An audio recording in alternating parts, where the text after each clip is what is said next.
ജനം ഡിബേറ്റിലേക്ക് എല്ലാ പ്രിയപ്പെട്ട പ്രേക്ഷകർക്കും സ്വാഗതം.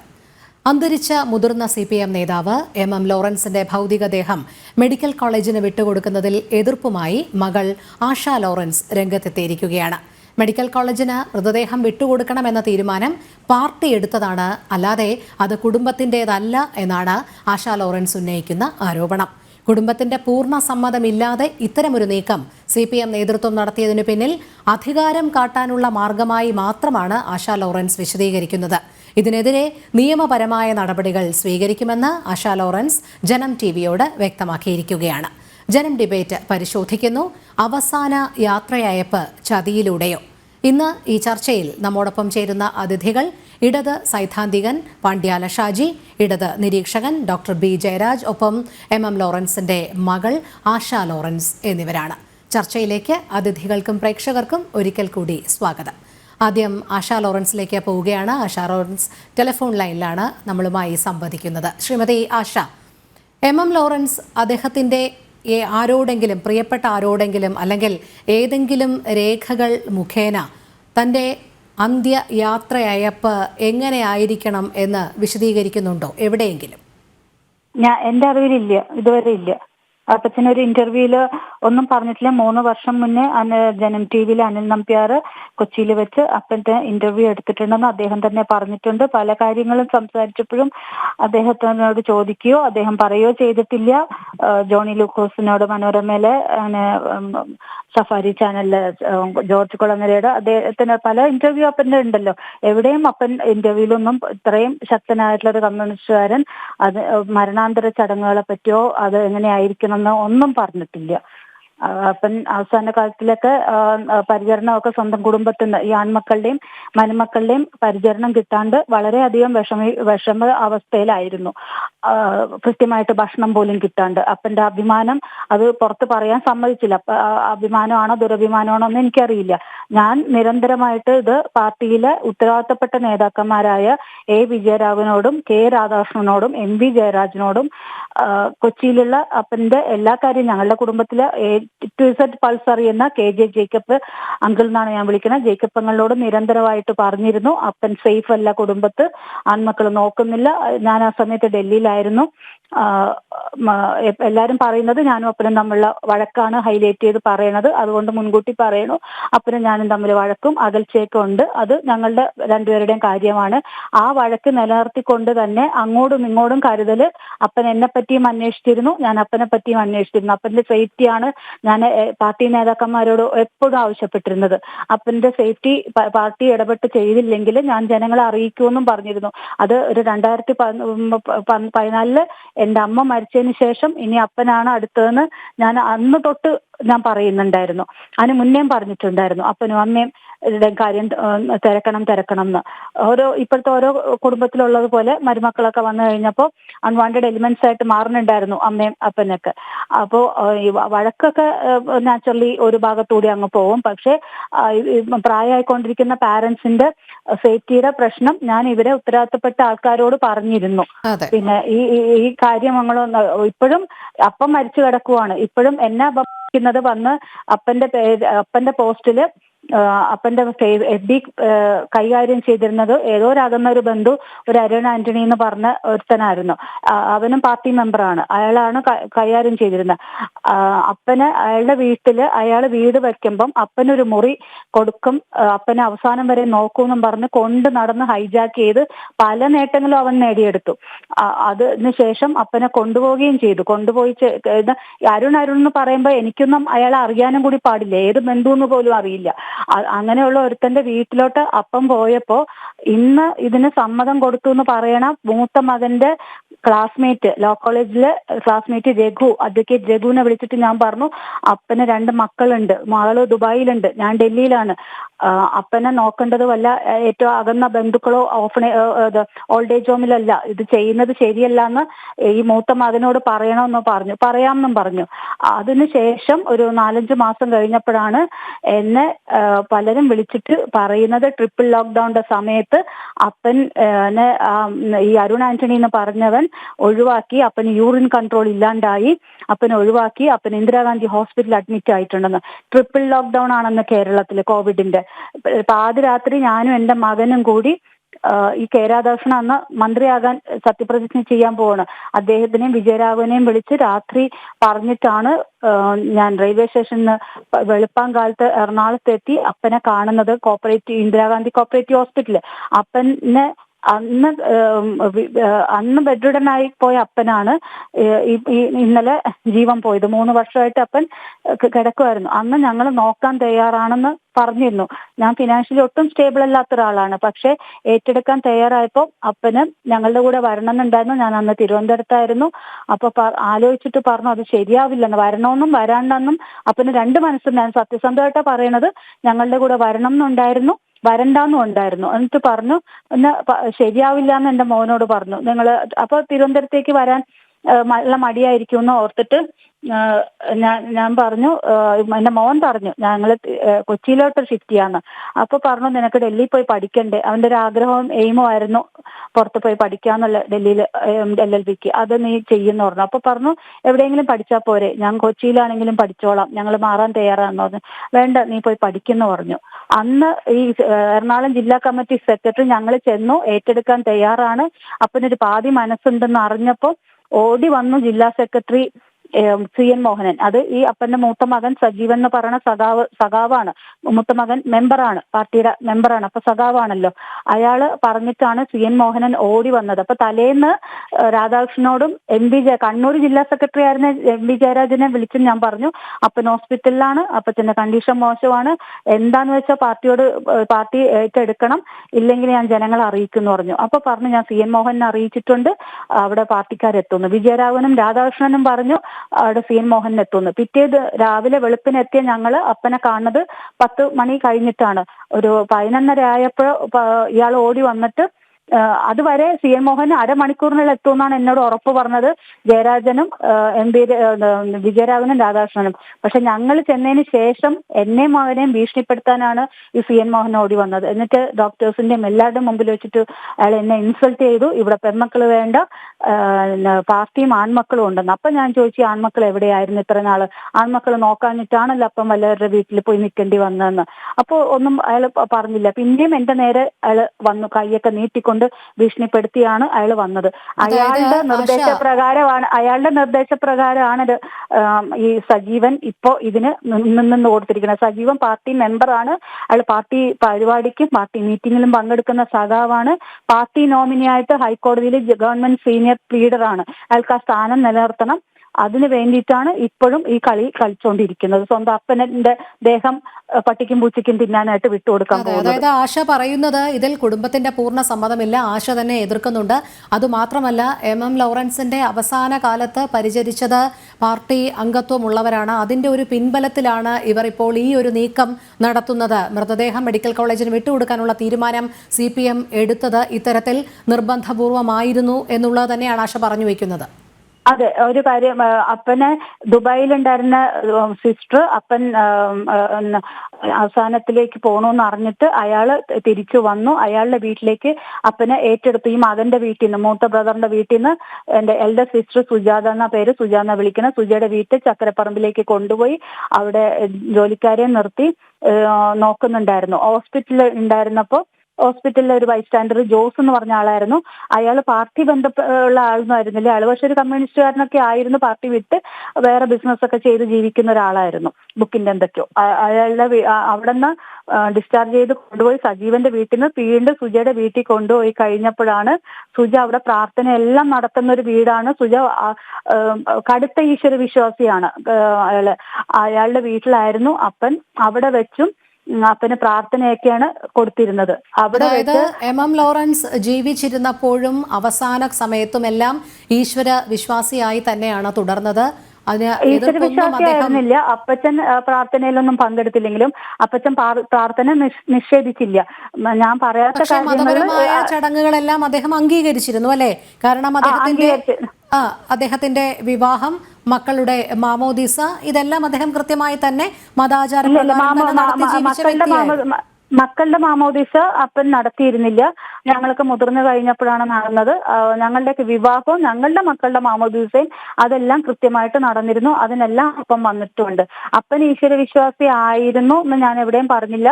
അപ്പച്ചൻ ഈശ്വര വിശ്വാസത്തെ തള്ളി പറഞ്ഞില്ല. അവസാന കാലത്ത് ഈ ആദ്യമായിട്ട് 2021 ഹോസ്പിറ്റലിൽ അഡ്മിറ്റ് ആയപ്പോൾ നോക്കാൻ നിന്ന ജോസ് എന്ന് പറഞ്ഞ ആള് ഡെയിലി നൈറ്റില് സങ്കീർത്തനം 91 അത് വായിച്ചു കൊടുക്കുമായിരുന്നു, കൊന്ത എത്തിച്ചു കൊടുക്കുമായിരുന്നു. പ്രാർത്ഥിച്ചു കഴിഞ്ഞ് ക്രിസ്ത്യൻ കുടുംബത്തിലെ കാർന്നോമാർക്ക് കൊടുക്കുന്ന ഒരു റെസ്പെക്ട് ആണ് കൈമുത്തി ചുംബിക്കുക എന്നുള്ളത്. അതും അങ്ങേര് ചെയ്യുമായിരുന്നു. അത് ചെയ്യുമ്പോൾ അപ്പൻ എതിർത്തിട്ടില്ല. അപ്പം പറഞ്ഞത് നിന്റെ വിശ്വാസം അതാണെങ്കിൽ നടക്കട്ടെ, എനിക്കിതിൽ വലിയ താല്പര്യം ഇല്ലെന്നാ പറഞ്ഞത്. പക്ഷെ അപ്പച്ചൻ കൈ തട്ടി മാറ്റാനോ ഇത് ഇവിടെ പറ്റില്ലാന്നോ ഒന്നും പറഞ്ഞിട്ടില്ല. മണിക്കൂറുകൾ മാത്രമാണ് അവശേഷിക്കുന്നത് അല്ലേ? നാളെ പാർട്ടി ഓഫീസിൽ പൊതുദർശനം ഉണ്ട്. അതിനുശേഷം 4 മണിയോടുകൂടി മെഡിക്കൽ കോളേജിന് വിട്ടു നൽകുമെന്നാണ് അറിയിച്ചിരിക്കുന്നത്. ആശ, തുടർ നടപടികൾ എന്തൊക്കെയാണ് സ്വീകരിക്കാൻ ഉദ്ദേശിക്കുന്നത്? വിട്ടുകൊടുക്കാന്ന് വെച്ചാൽ ഞാൻ നിയമപരമായിട്ട് ഞാൻ മനസ്സിലാക്കിയത് മക്കളിൽ ഒരാൾക്കെങ്കിലും എതിരുണ്ടെങ്കിൽ മെഡിക്കൽ കോളേജിന് അത് ഏറ്റെടുക്കാൻ നിർവാഹം ഇല്ലെന്നാണ് മനസ്സിലാക്കിയത്. കൊച്ചി മെഡിക്കൽ കോളേജ് പ്രിൻസിപ്പളില് ഇപ്പോഴാണ് കുറച്ചു മുമ്പാണ് എനിക്ക് നമ്പറും അദ്ദേഹത്തിന്റെ പേരും കിട്ടിയത്. ഡോക്ടർ പ്രതാപ്, അദ്ദേഹത്തിന്റെ വാട്സപ്പ് നമ്പറിലേക്ക് ഞാൻ പരാതി അയച്ചിട്ടുണ്ട്. ഞാൻ ഇമെയിലും ചെയ്തിട്ടുണ്ട്. മെഡിക്കൽ കോളേജ് ഒഫീഷ്യൽ ഇമെയിൽ ഐഡിയിലോട്ട് അയച്ചിട്ടുണ്ട്. അവരെന്ത് നടപടി എടുക്കുമെന്ന് എനിക്ക് അറിയില്ല. അവരെല്ലാവരും ഗവൺമെന്റിന്റെ ഭാഗമാണ്, ഗവൺമെന്റ് പാർട്ടിയുടെ ഭാഗമാണ്. മൊത്തത്തിൽ അങ്ങനെ വരുമ്പം അവര് അടിമത്തം കാണിക്കുമോ, അവര് നിയമപരമായിട്ടുള്ള മര്യാദ കാണിക്കുമെന്നൊന്നും എനിക്കറിയില്ല. ഞാൻ ഒറ്റപ്പെട്ടാണ് തുടർ നീക്കം നിയമപരമായി തന്നെ നടത്തുമോ? എന്തോ ഞാൻ അതാണല്ലോ നിയമം അവർക്ക് കൊടുത്തിട്ടുണ്ടല്ലോ, പരാതി കൊടുത്തിട്ടുണ്ടല്ലോ.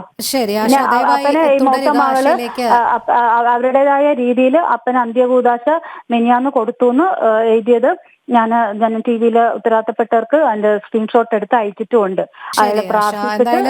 മെഡിക്കൽ കോളേജിലെ അധികാരിയെയും ഞങ്ങൾ ബന്ധപ്പെടാൻ ശ്രമിക്കുന്നുണ്ട്. ചർച്ചയുടെ ഇടയ്ക്ക് തന്നെ അദ്ദേഹത്തെയും പ്രതീക്ഷിക്കുന്നുണ്ട്. ആശ, എന്തായാലും ദയവായി തുടരുക. ആശയിലേക്ക് വീണ്ടും എത്തേണ്ടതുണ്ട്. ശ്രീ പാണ്ഡ്യാല ഷാജി, അങ്ങേയറ്റം വൈകാരികമായ നിമിഷങ്ങളിലൂടെയാണ് MM ലോറൻസിന്റെ മകൾ കടന്നുപോകുന്നത്. പൂർണ്ണ സമ്മതമില്ലാതെ മൃതദേഹം മെഡിക്കൽ കോളേജിന് വിട്ടു നൽകാനുള്ള തീരുമാനം പാർട്ടി സ്വീകരിക്കുന്നു എന്നാണ് അവർ ആരോപിക്കുന്നത്. ഇതിൽ പാർട്ടിക്ക് എന്ത് കാര്യം എന്നുള്ളതാണ്.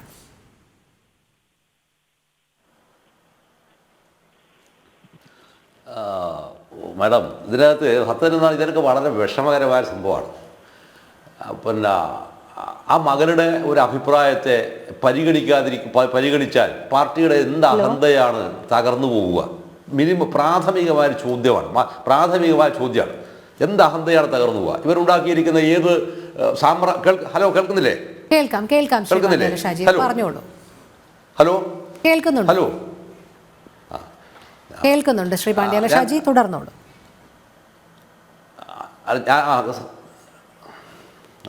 ഞാൻ പിന്നെ പാർട്ടിയുടെ എന്ത് സിംഹാസനമാണ് ഇവരുടെ ഒരു സങ്കടത്തെ പരിഗണിച്ചാൽ തകർന്നു പോകുന്നത്? അങ്ങനെ തകർന്നു പോകുന്നതാണ് പാർട്ടിയുടെ പിന്നെ എന്താ പറയുക ഗോപുരമെങ്കിൽ ആ ഗോപുരം തകർക്കപ്പെടേണ്ടതാണ് എന്ന അഭിപ്രായക്കാരനാണ് ഞാൻ വിശ്വാസിയല്ല. പക്ഷേ ഒരാൾക്ക് അത്തരത്തിലുണ്ടായിരിക്കുന്ന ഒരു അവകാശമുണ്ട് എന്ന് പൊതുജനത്തിന്റെ മുന്നിൽ കരഞ്ഞോ വിതുമ്പിയോ നിലവിളിച്ചോ പറയുന്നുണ്ടെങ്കിൽ ആ പറയുന്നതിനെ പരിഗണിക്കുക, ബഹുമാനിക്കുക എന്നതാണ് ജനാധിപത്യം എന്ന് പറയുന്ന വാക്കിലെ ഏറ്റവും ഉദാത്തമായിരിക്കുന്ന അർത്ഥതലം. അതാണ് ഈ അർത്ഥതലത്തിലേക്ക് ഉയരാൻ പാർട്ടി നേതൃത്വത്തിന് സാധ്യമാവാതെ പോകുന്നത് ഒറ്റ കാരണം കൊണ്ടാണ്. എന്തുകൊണ്ട് ഈ വിഷയം സങ്കീർണമായിരിക്കുന്ന ഈ വിഷയം ദിവസങ്ങളായി അല്ലെങ്കിൽ ഞാൻ കേട്ടെടുത്തോളമാണെങ്കിൽ ഏതാണ്ട് 3 വർഷക്കാലമായി തുടർന്നു വരുന്നൊരു വിഷയമാണിത്. ഈ വിഷയത്തിനകത്ത് ഒരു പാർട്ടിയുടെ ഉത്തരവാദപ്പെട്ട ഒരു സഖാവിന്, ഒരു നേതാവിന് ഇടപെടാൻ പറ്റുന്നില്ല എന്ന് പറഞ്ഞ അർത്ഥം എന്താണ്? പാർട്ടിക്കകത്ത് പൊതു സ്വീകാരനായിരിക്കുന്ന, കുടുംബങ്ങൾക്ക് സ്വീകാരനായിരിക്കുന്ന ഒരു നേതാവ് ഇനിയും അവിടെ പിറന്നിട്ടില്ല എന്നാണ് അർത്ഥം. നിങ്ങൾ പാർട്ടി കമ്മിറ്റിയുടെ പ്രമുഖന്മാരുണ്ടാവാം, ജില്ലാ സെക്രട്ടറി ഉണ്ടാവാം, സംസ്ഥാന സെക്രട്ടറി ഉണ്ടാവാം, മുഖ്യമന്ത്രി ഉണ്ടാവാം, മന്ത്രിമാരുണ്ടാവാം, അങ്ങനെ ഒരുപാട് അമ്പരചുണ്ടികൾ എന്ന് പറയാവുന്ന ആളുകളുണ്ടാവാം. പക്ഷെ അവർക്ക് ആർക്കും തന്നെ ഒരു കുടുംബത്തിന്റെ പൊതു സ്വീകാര്യ മണ്ഡലത്തേക്ക് വളരാൻ കഴിയുന്നില്ല, ഉയരാൻ കഴിയുന്നില്ല എന്ന അർത്ഥം എന്താണ്? ഒറ്റ അർത്ഥം മാത്രമേ ഉള്ളൂ. ഇവരൊക്കെ പാർട്ടിയുടെയോ കമ്മിറ്റിയുടെയോ നേതാവ് മാത്രമാണ്, വേറൊരു നേതാവല്ല. എന്നാൽ എൻ്റെ നാട്ടിൽ ഞാൻ പറയാം, പിണറായി എന്ന് പറഞ്ഞാൽ എൻ്റെ നാട്ടിൽ പറയാം, എൻ്റെ നാട്ടിനകത്ത് പിന്നെ എന്തെല്ലാം പറഞ്ഞാൽ പോലും പാണ്ഡ്യാല ഗോപാൽ എന്ന് പറഞ്ഞ എൻ്റെ അച്ഛന് ഒരു വീറ്റോ പവറുണ്ട്. അത് അധികാരത്തിൻ്റെതല്ല. ഈ അധികാരം എന്ന് പറയുന്ന സംഭവം നിങ്ങൾ പ്രയോഗിക്കുമ്പോഴാണ് അതെന്തായിത്തീരുന്നത്, അത് അപകടമായി മാറുന്നത്. ഞാൻ പറയാം, മലപ്പുറത്ത് ഏത് കുടുംബത്തിനകത്തെയും വിഷയത്തെ ഇടപെടാൻ പറ്റുന്ന ഒരാളാണ് ഇന്നും ജീവിച്ചിരിക്കുന്ന സഖാ പാലോളി മുഹമ്മദ്. ഏത് കുടുംബത്തിനകത്തും, അത് either Hindu or Muslim or Christian, ഇതിങ്ങനെ ഇടപെടാൻ മാത്രമുണ്ടാകുന്ന ഒരു വളർച്ചയിലേക്ക് നിങ്ങൾ ഉയരുമ്പോഴാണ് നിങ്ങൾ പൊതുകാര്യ പ്രസക്തനായിരിക്കുന്ന ഒരാളായി അല്ലെങ്കിൽ ജനനേതാവായി വളരുന്നത്. അതിൽ ജാതിയില്ല, മതമില്ല, ഭാഷയില്ല, ദേശമില്ല, രാഷ്ട്രമില്ല, ഒരു മണ്ണാങ്കട്ടയുമില്ല. ഈ ഇല്ലാത്തൊരവസ്ഥയിലേക്ക് ഉയരാനും വളരാനും കഴിയാതിരിക്കുമ്പോൾ നിങ്ങൾക്കുള്ളത് എന്ത് മാത്രമാണ് ഔപചാരികമായിരിക്കുന്ന അധികാരത്തിന്റെ മേലെയാണ് ഈ കാണിക്കുന്ന എല്ലാവിധ അപഭ്രംശങ്ങളും സംഭവിക്കുന്നത്. ഈ ഔപചാരികമായിരിക്കുന്ന അധികാരത്തിന്റെ സംഭവം നിങ്ങൾ നിങ്ങൾ ആരോപിക്കേണ്ട സംഭവം എന്ന് പറഞ്ഞാൽ, ഡോക്ടർ ഷിവാഗോ എന്ന് പറയുന്ന വിഖ്യാതമായിരിക്കുന്ന വിഖ്യാതമായ നോവലുണ്ട്. ആ നോവലിലെ ഒരു കഥാപാത്രത്തിന്റെ ഒരു കുട്ടിയുടെ സങ്കടത്തിന്റെ മേലെയാണ് മഹത്തായ സോവിയറ്റ് യൂണിയൻ പിന്നീട് 1990 തകരുന്നത്. ഇങ്ങനെ തകർക്കപ്പെടുന്ന സംഭവത്തിൻ്റെതായിരിക്കുന്ന ചിത്രങ്ങൾ സാർവദേശീയ രാഷ്ട്രീയത്തിനകത്ത് വളരെ ഗൗരവതരമായി ഉയർന്നു വരുന്ന ഒരു ചരിത്ര പശ്ചാത്തലം നമ്മുടെ മുമ്പിൽ അനുഭവത്തിൽ കിടക്കുമ്പോഴാണ് നമ്മൾ എന്ത് ചെയ്യുന്നത്?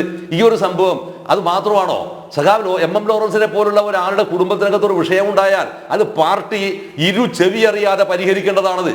ചെവി അറിയാതെ അത് പരിഹരിക്കണം. അത് പരിഹരിക്കാതിരിക്കുന്നിടത്ത് വരാവുന്ന വിഷയം എവിടെയാണ്? എനിക്ക് ഈ പറയുന്ന ഇദ്ദേഹത്തിന്റെ മകളെ എനിക്ക് പരിചയമില്ല, എനിക്ക് അറിയില്ല. പക്ഷേ ഇവർ എവിടെയോ പാർട്ടിയുമായി എവിടെയോ ഉടക്കിയിട്ടുണ്ടെന്നാണ് എനിക്ക് ഇവരുടെ സംഭാഷണത്തിലൂടെ എനിക്ക് ബോധ്യപ്പെടുന്നത്. ആ ഉടക്കിയിരിക്കുന്ന സംഭവം പാർട്ടിയുടെ അധികാരഘടനയെയോ പാർട്ടിയുടെ ഏതെങ്കിലും ഒരു നേതാവിനെയോ സ്പർശിച്ചു, അത് എൻ്റെ അഭിമാനത്തെ മുറിവേൽപ്പിച്ചു എന്ന് പറയാവുന്ന ഒരു അവസ്ഥയിലേക്ക് അത് മാറുമ്പോൾ സത്യത്തിൽ എത്രമാത്രം അസംബന്ധമാണ് ഈ സംഭവം, എത്രമാത്രം അസംബന്ധമാണ്. ഇത്ര അസംബന്ധങ്ങൾ ഉണ്ടാകുമ്പോൾ തിരിച്ച് ഞാൻ ഇതിനകത്ത് വെറും ഗൗരവപരമായ സംശയം, രാഷ്ട്രീയമായ സംശയം ഞാൻ ഉന്നയിക്കുകയാണ്. ഈ communist party of India Marxist എന്ന് പറയുന്ന പാർട്ടിയുടെ സെൻട്രൽ കമ്മിറ്റി മെമ്പറായും പിന്നീട് നടപടിക്ക് വിധേയനായി ഏരിയ കമ്മിറ്റിയിലേക്കും അവിടുന്ന് പിന്നീട് സംസ്ഥാന കമ്മിറ്റിയിലേക്ക് തിരിച്ചു വരികയും CITUവിന്റെ സംസ്ഥാന സെക്രട്ടറിയായി തീരുന്ന വളരെ സമരഭരിതവും സംഘർഷവുമായ അനുഭവ സംഭവത്തിൻ്റെയും ഒരു പിൻബലമുള്ള ഒരു നേതാവെന്ന നിലയിൽ MM ലോറൻസ് ഉൾപ്പെടെയുള്ള ആളുകൾ അന്ന് നടത്തിക്കുന്ന എടപ്പള്ളി പോലീസ് സ്റ്റേഷൻ ആക്രമണമുണ്ട്. ആ ആക്രമണത്തിനെ തുടർന്ന് അദ്ദേഹം പിടിക്കപ്പെട്ട് ഒരുപക്ഷെ കേട്ടുകേൾവി പോലുമില്ലാത്ത ക്രൂരമായ മർദ്ദനങ്ങൾക്ക് വിധേയമായിട്ടുള്ള ആളാണ് സഖാവ് MM ലോറൻസ്. അതുപോലെ തന്നെ സഖാവ് KC മാത്യു, അതോടൊപ്പം തന്നെ വരുന്നു മാധവാട്ടനൊക്കെ വാങ്ങിയിരിക്കുന്ന അടിയുടെ 1,00,000 കോടി അംശത്തിനകത്ത് വാങ്ങിയിരിക്കുന്നവരെല്ലാം ഈ പറയുന്ന പ്രമാണിമാരായിരിക്കുന്ന പലരും വന്നു. അതുകൊണ്ട് തന്നെ ലോറൻസിനെ കുറിച്ച് പറയുന്ന സമയത്ത് സഖാവ് G ശക്തിധരൻ എഴുതിയിരിക്കുന്ന ഒരു ചെറിയൊരു കുറിപ്പുണ്ട്. ആ കുറിപ്പിനകത്ത് അദ്ദേഹം പറയുന്നുണ്ട്, അദ്ദേഹം ഏറ്റവും പരുഷമായി സംസാരിക്കുകയും പരുക്കനായി പെരുമാറുകയും ചെയ്യുമ്പോൾ എന്തുകൊണ്ടാണ് നിങ്ങളിങ്ങനെ പരുക്കനായി പെരുമാറുന്നത് എന്ന് G ശക്തിധരൻ സഖാവ് സഖാവിനോട് നേരിട്ട് ചോദിക്കുന്നുണ്ട്. ചോദിച്ചപ്പോൾ അദ്ദേഹം പറഞ്ഞിരിക്കുന്ന മറുപടി ഒരു മയമില്ലാത്ത മറുപടിയാണ് അദ്ദേഹം പറഞ്ഞതെന്ന് അദ്ദേഹം എഴുതിയിട്ടുള്ളത്.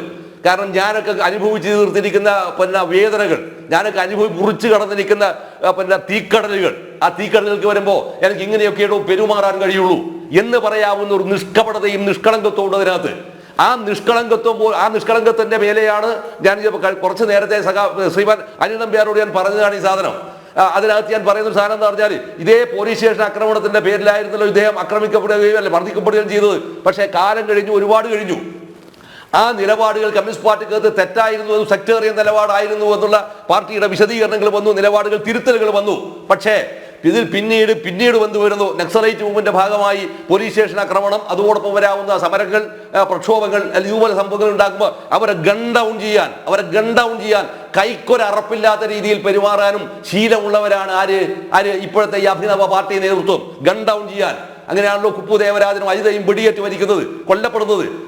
ഇങ്ങനെ വരുമ്പോഴാണ് ഈ അനുഭവപാഠം ഉള്ളവരും കൂടിയായിരുന്നു വാസ്തവത്തിൽ ഈ CPMന്റെ സെൻട്രൽ കമ്മിറ്റി ലീഡർഷിപ്പിലേക്ക് ഉയർന്നു സമരം ചെയ്തും അനുഭവിച്ചും വളർന്നു വന്നിരിക്കുന്ന സഖാവ് MM ലോറൻസ്. അത്തരം ഒരാളുടെ ഒരു കുടുംബത്തിനകത്ത് ഒരു വലിയ ഗൗരവതരമായിരിക്കുന്ന വിഷയം ഉണ്ടാകുമ്പോൾ എങ്ങനെയാണത് പരിഹരിക്കേണ്ടത് തിരിച്ചറിയാവാനാവാത്ത പാർട്ടിക്ക് എന്ത് അഹങ്കാരമാണ് പാർട്ടിക്കത്? എന്ത് അനുഭവമാണ് നിങ്ങളുടെ മുമ്പിലുള്ളത്? എന്ത് അനുഭവമാണ് നിങ്ങൾ പകർന്നു കൊടുക്കുക? ഇവിടെ ഒറ്റ വിഷയം മാത്രമേ ഉള്ളൂ. അധികാരം എന്ന് പറയുന്ന സംഭവത്തിന്റെ അർമാദിപ്പിൽ ഒരു മനുഷ്യന്റെയും വൈകാരികമായ അംശത്തെ തൊടാൻ ഒരധികാരത്തിനും സാധ്യമാവില്ല എന്നുള്ളതാണ്. ഒരധികാരത്തിനും സാധ്യമാവില്ല. അത് വെറുതെ പറയുന്നില്ല. ഇങ്ങനെ വരാവുന്ന ഒരു അവസ്ഥയിൽ നിന്നാണ് വാസ്തവത്തിൽ MM ലോറൻസിന്റെ മകൾ ഇത്ര സങ്കടത്തോടെ അത് പറയുന്നത്. അവിടെ ഞാൻ വ്യക്തിപരമായിട്ടൊരു കാര്യം പറയാണ്, അവർ പറയുന്നതിനകത്ത് കൃത്യമായും ഒരു ജെനുവിനിറ്റി ഉണ്ട്. ആ ജനുവിറ്റിയെ ചെവി അറിയാതെ പരിഹരിക്കേണ്ടിയിരിക്കുന്ന ഒരു വിഷയത്തെ നാട്ടുകാരുടെ മുമ്പിൽ കൊണ്ടുവന്ന് മരിച്ചുപോയ മനുഷ്യന് ഇതൊന്നും കേൾക്കാൻ കഴിയില്ലല്ലോ. പക്ഷേ അദ്ദേഹത്തെ അറിയുന്ന ആളുകളുടെ മുമ്പിൽ പോലും ഇത്രയും വേണമായിരുന്നോ പാർട്ടിയുടെ അഹന്തയും ധിക്കാരവും എന്ന് ചോദിപ്പിക്കാവുന്ന കരുണയില്ലാത്തൊരവസ്ഥയിലേക്ക് ഇത് വളർത്തേണ്ടിയിരുന്നില്ല എന്നുള്ള അഭിപ്രായമാണ് മാഡം എനിക്ക് ഇപ്പോൾ അതിന്റെ പ്രാഥമികമായ റൗണ്ടിൽ പറയാനുള്ളത്. ശരിക്കും അതുകൊണ്ട് ഇപ്പോൾ അവർ പറയുന്ന ഒരു സംഭവത്തെ അനുവദിച്ചു കൊടുക്കുക എന്നുള്ളതാണ് വാസ്തവത്തിൽ കാണിക്കെടുക്കുന്ന ഒരു വലിയ മര്യാദയാണ്. അതുകൊണ്ട് ഇവരുടെ ഈ പാർട്ടിയുടെ ഒരു അഭിമാനവും അവിടെ തകർന്നു പോവുക അല്ല ചെയ്യുക, മറിച്ച് വളരുക മാത്രമേ ചെയ്യുള്ളൂ എന്നാണ് എൻ്റെ വ്യക്തിപരമായിരിക്കുന്ന അഭിപ്രായം. അതെ, ഡോക്ടർ ബി ജയരാജ്, ആശാ ലോറൻസിന്റെ ആരോപണങ്ങൾ താങ്കൾ ശ്രദ്ധിച്ചിരിക്കുമല്ലോ. എം ലോറൻസ് ഒരിടത്തും നിയമവശമായി എങ്ങും യാതൊരു രേഖകളുടെയും അടിസ്ഥാനത്തിൽ എങ്ങും പറയുന്നില്ല തൻ്റെ അന്ത്യയാത്ര എങ്ങനെയായിരിക്കണം എന്നുള്ളത്. പിന്നെ എന്തിൻ്റെ അടിസ്ഥാനത്തിലാണ് പാർട്ടി ഇത് തീരുമാനിക്കുന്നത്?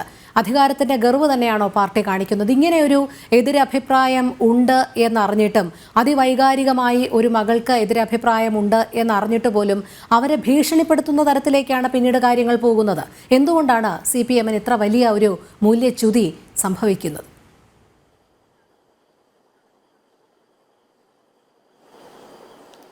രോഹിണി പറഞ്ഞ ഒരു കാര്യത്തിൽ അണ്ടർലൈൻ ചെയ്തുകൊണ്ട് ഞാൻ തുടങ്ങാം. അതിവൈകാരികത ഒരു പ്രശ്നം തന്നെയാണ്. നമ്മൾ ഈ ഒരു വിഷയത്തിനെ ബുദ്ധിപരമായിട്ട് ചിന്തിക്കുകയും വൈകാരികമായിട്ട് സമീപിക്കുകയും പല രീതിയിലും നമുക്ക് ഈ വിഷയത്തിനെ സമീപിക്കാം.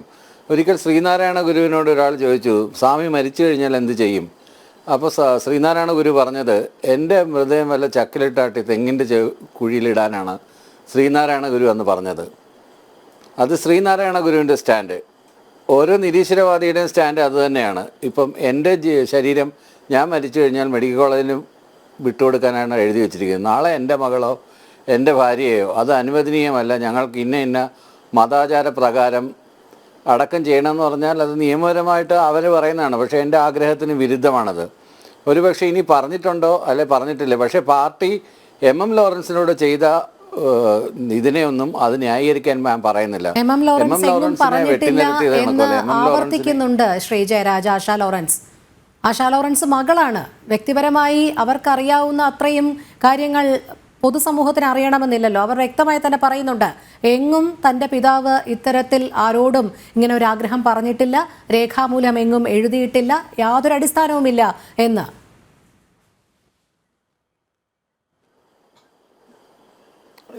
ആശാ ലോറൻസ് പറഞ്ഞതിനോട് ഞാൻ യോജിക്കുന്നു. പക്ഷേ ആശാ ലോറൻസും എം ലോറൻസുമായിട്ടുള്ളൊരു ബന്ധം ഒരു ലവ് ആൻഡ് ഹേറ്റ് റിലേഷൻഷിപ്പ് ആയിരുന്നു എന്ന് അവരുടെ വാക്കുകൾ തന്നെ പറയാതെ തന്നെ പറയുന്നുണ്ട്. അവരുടെ കാര്യങ്ങൾ അന്വേഷിക്കുന്നുണ്ടായിരുന്നു. അതുപോലെ അച്ഛൻ്റെ കാര്യങ്ങൾ ഞാനും അന്വേഷിക്കുന്നുണ്ടായിരുന്നു. ഒരു പ്രോപ്പർ കമ്മ്യൂണിക്കേഷൻ ഇവർ തമ്മിൽ ഇല്ലായിരുന്നു എന്നുള്ളത് വളരെ വ്യക്തമാണ്. പിന്നീട് ചേട്ടനാണ് ഇദ്ദേഹത്തിന് നോക്കിക്കൊണ്ടിരുന്നത്. അതിനുശേഷം ചേട്ടൻ്റെ സഹായി.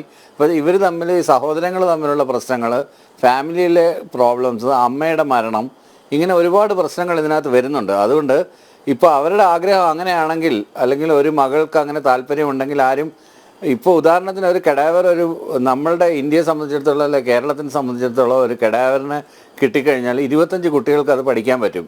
ചൈനയിലൊക്കെ ആണെങ്കിൽ ഒരു കെഡാവർ കൊണ്ട് 5 കുട്ടികളാണ് പഠിക്കുന്നത്.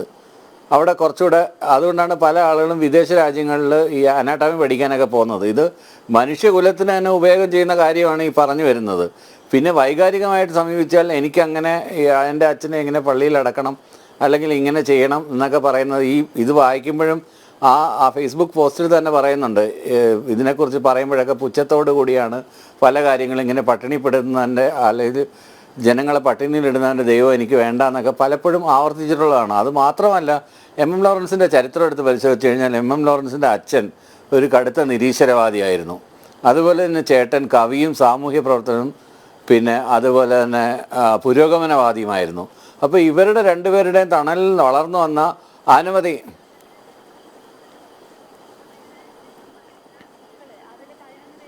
ിരിപ്പുള്ളൂ 11 പേരെ ജീവനോടെ കിട്ടുള്ളൂ. ആ 11 പേർക്കും ക്രിസ്ത്യൻ പേരുകളാണ് കൊടുത്തത്.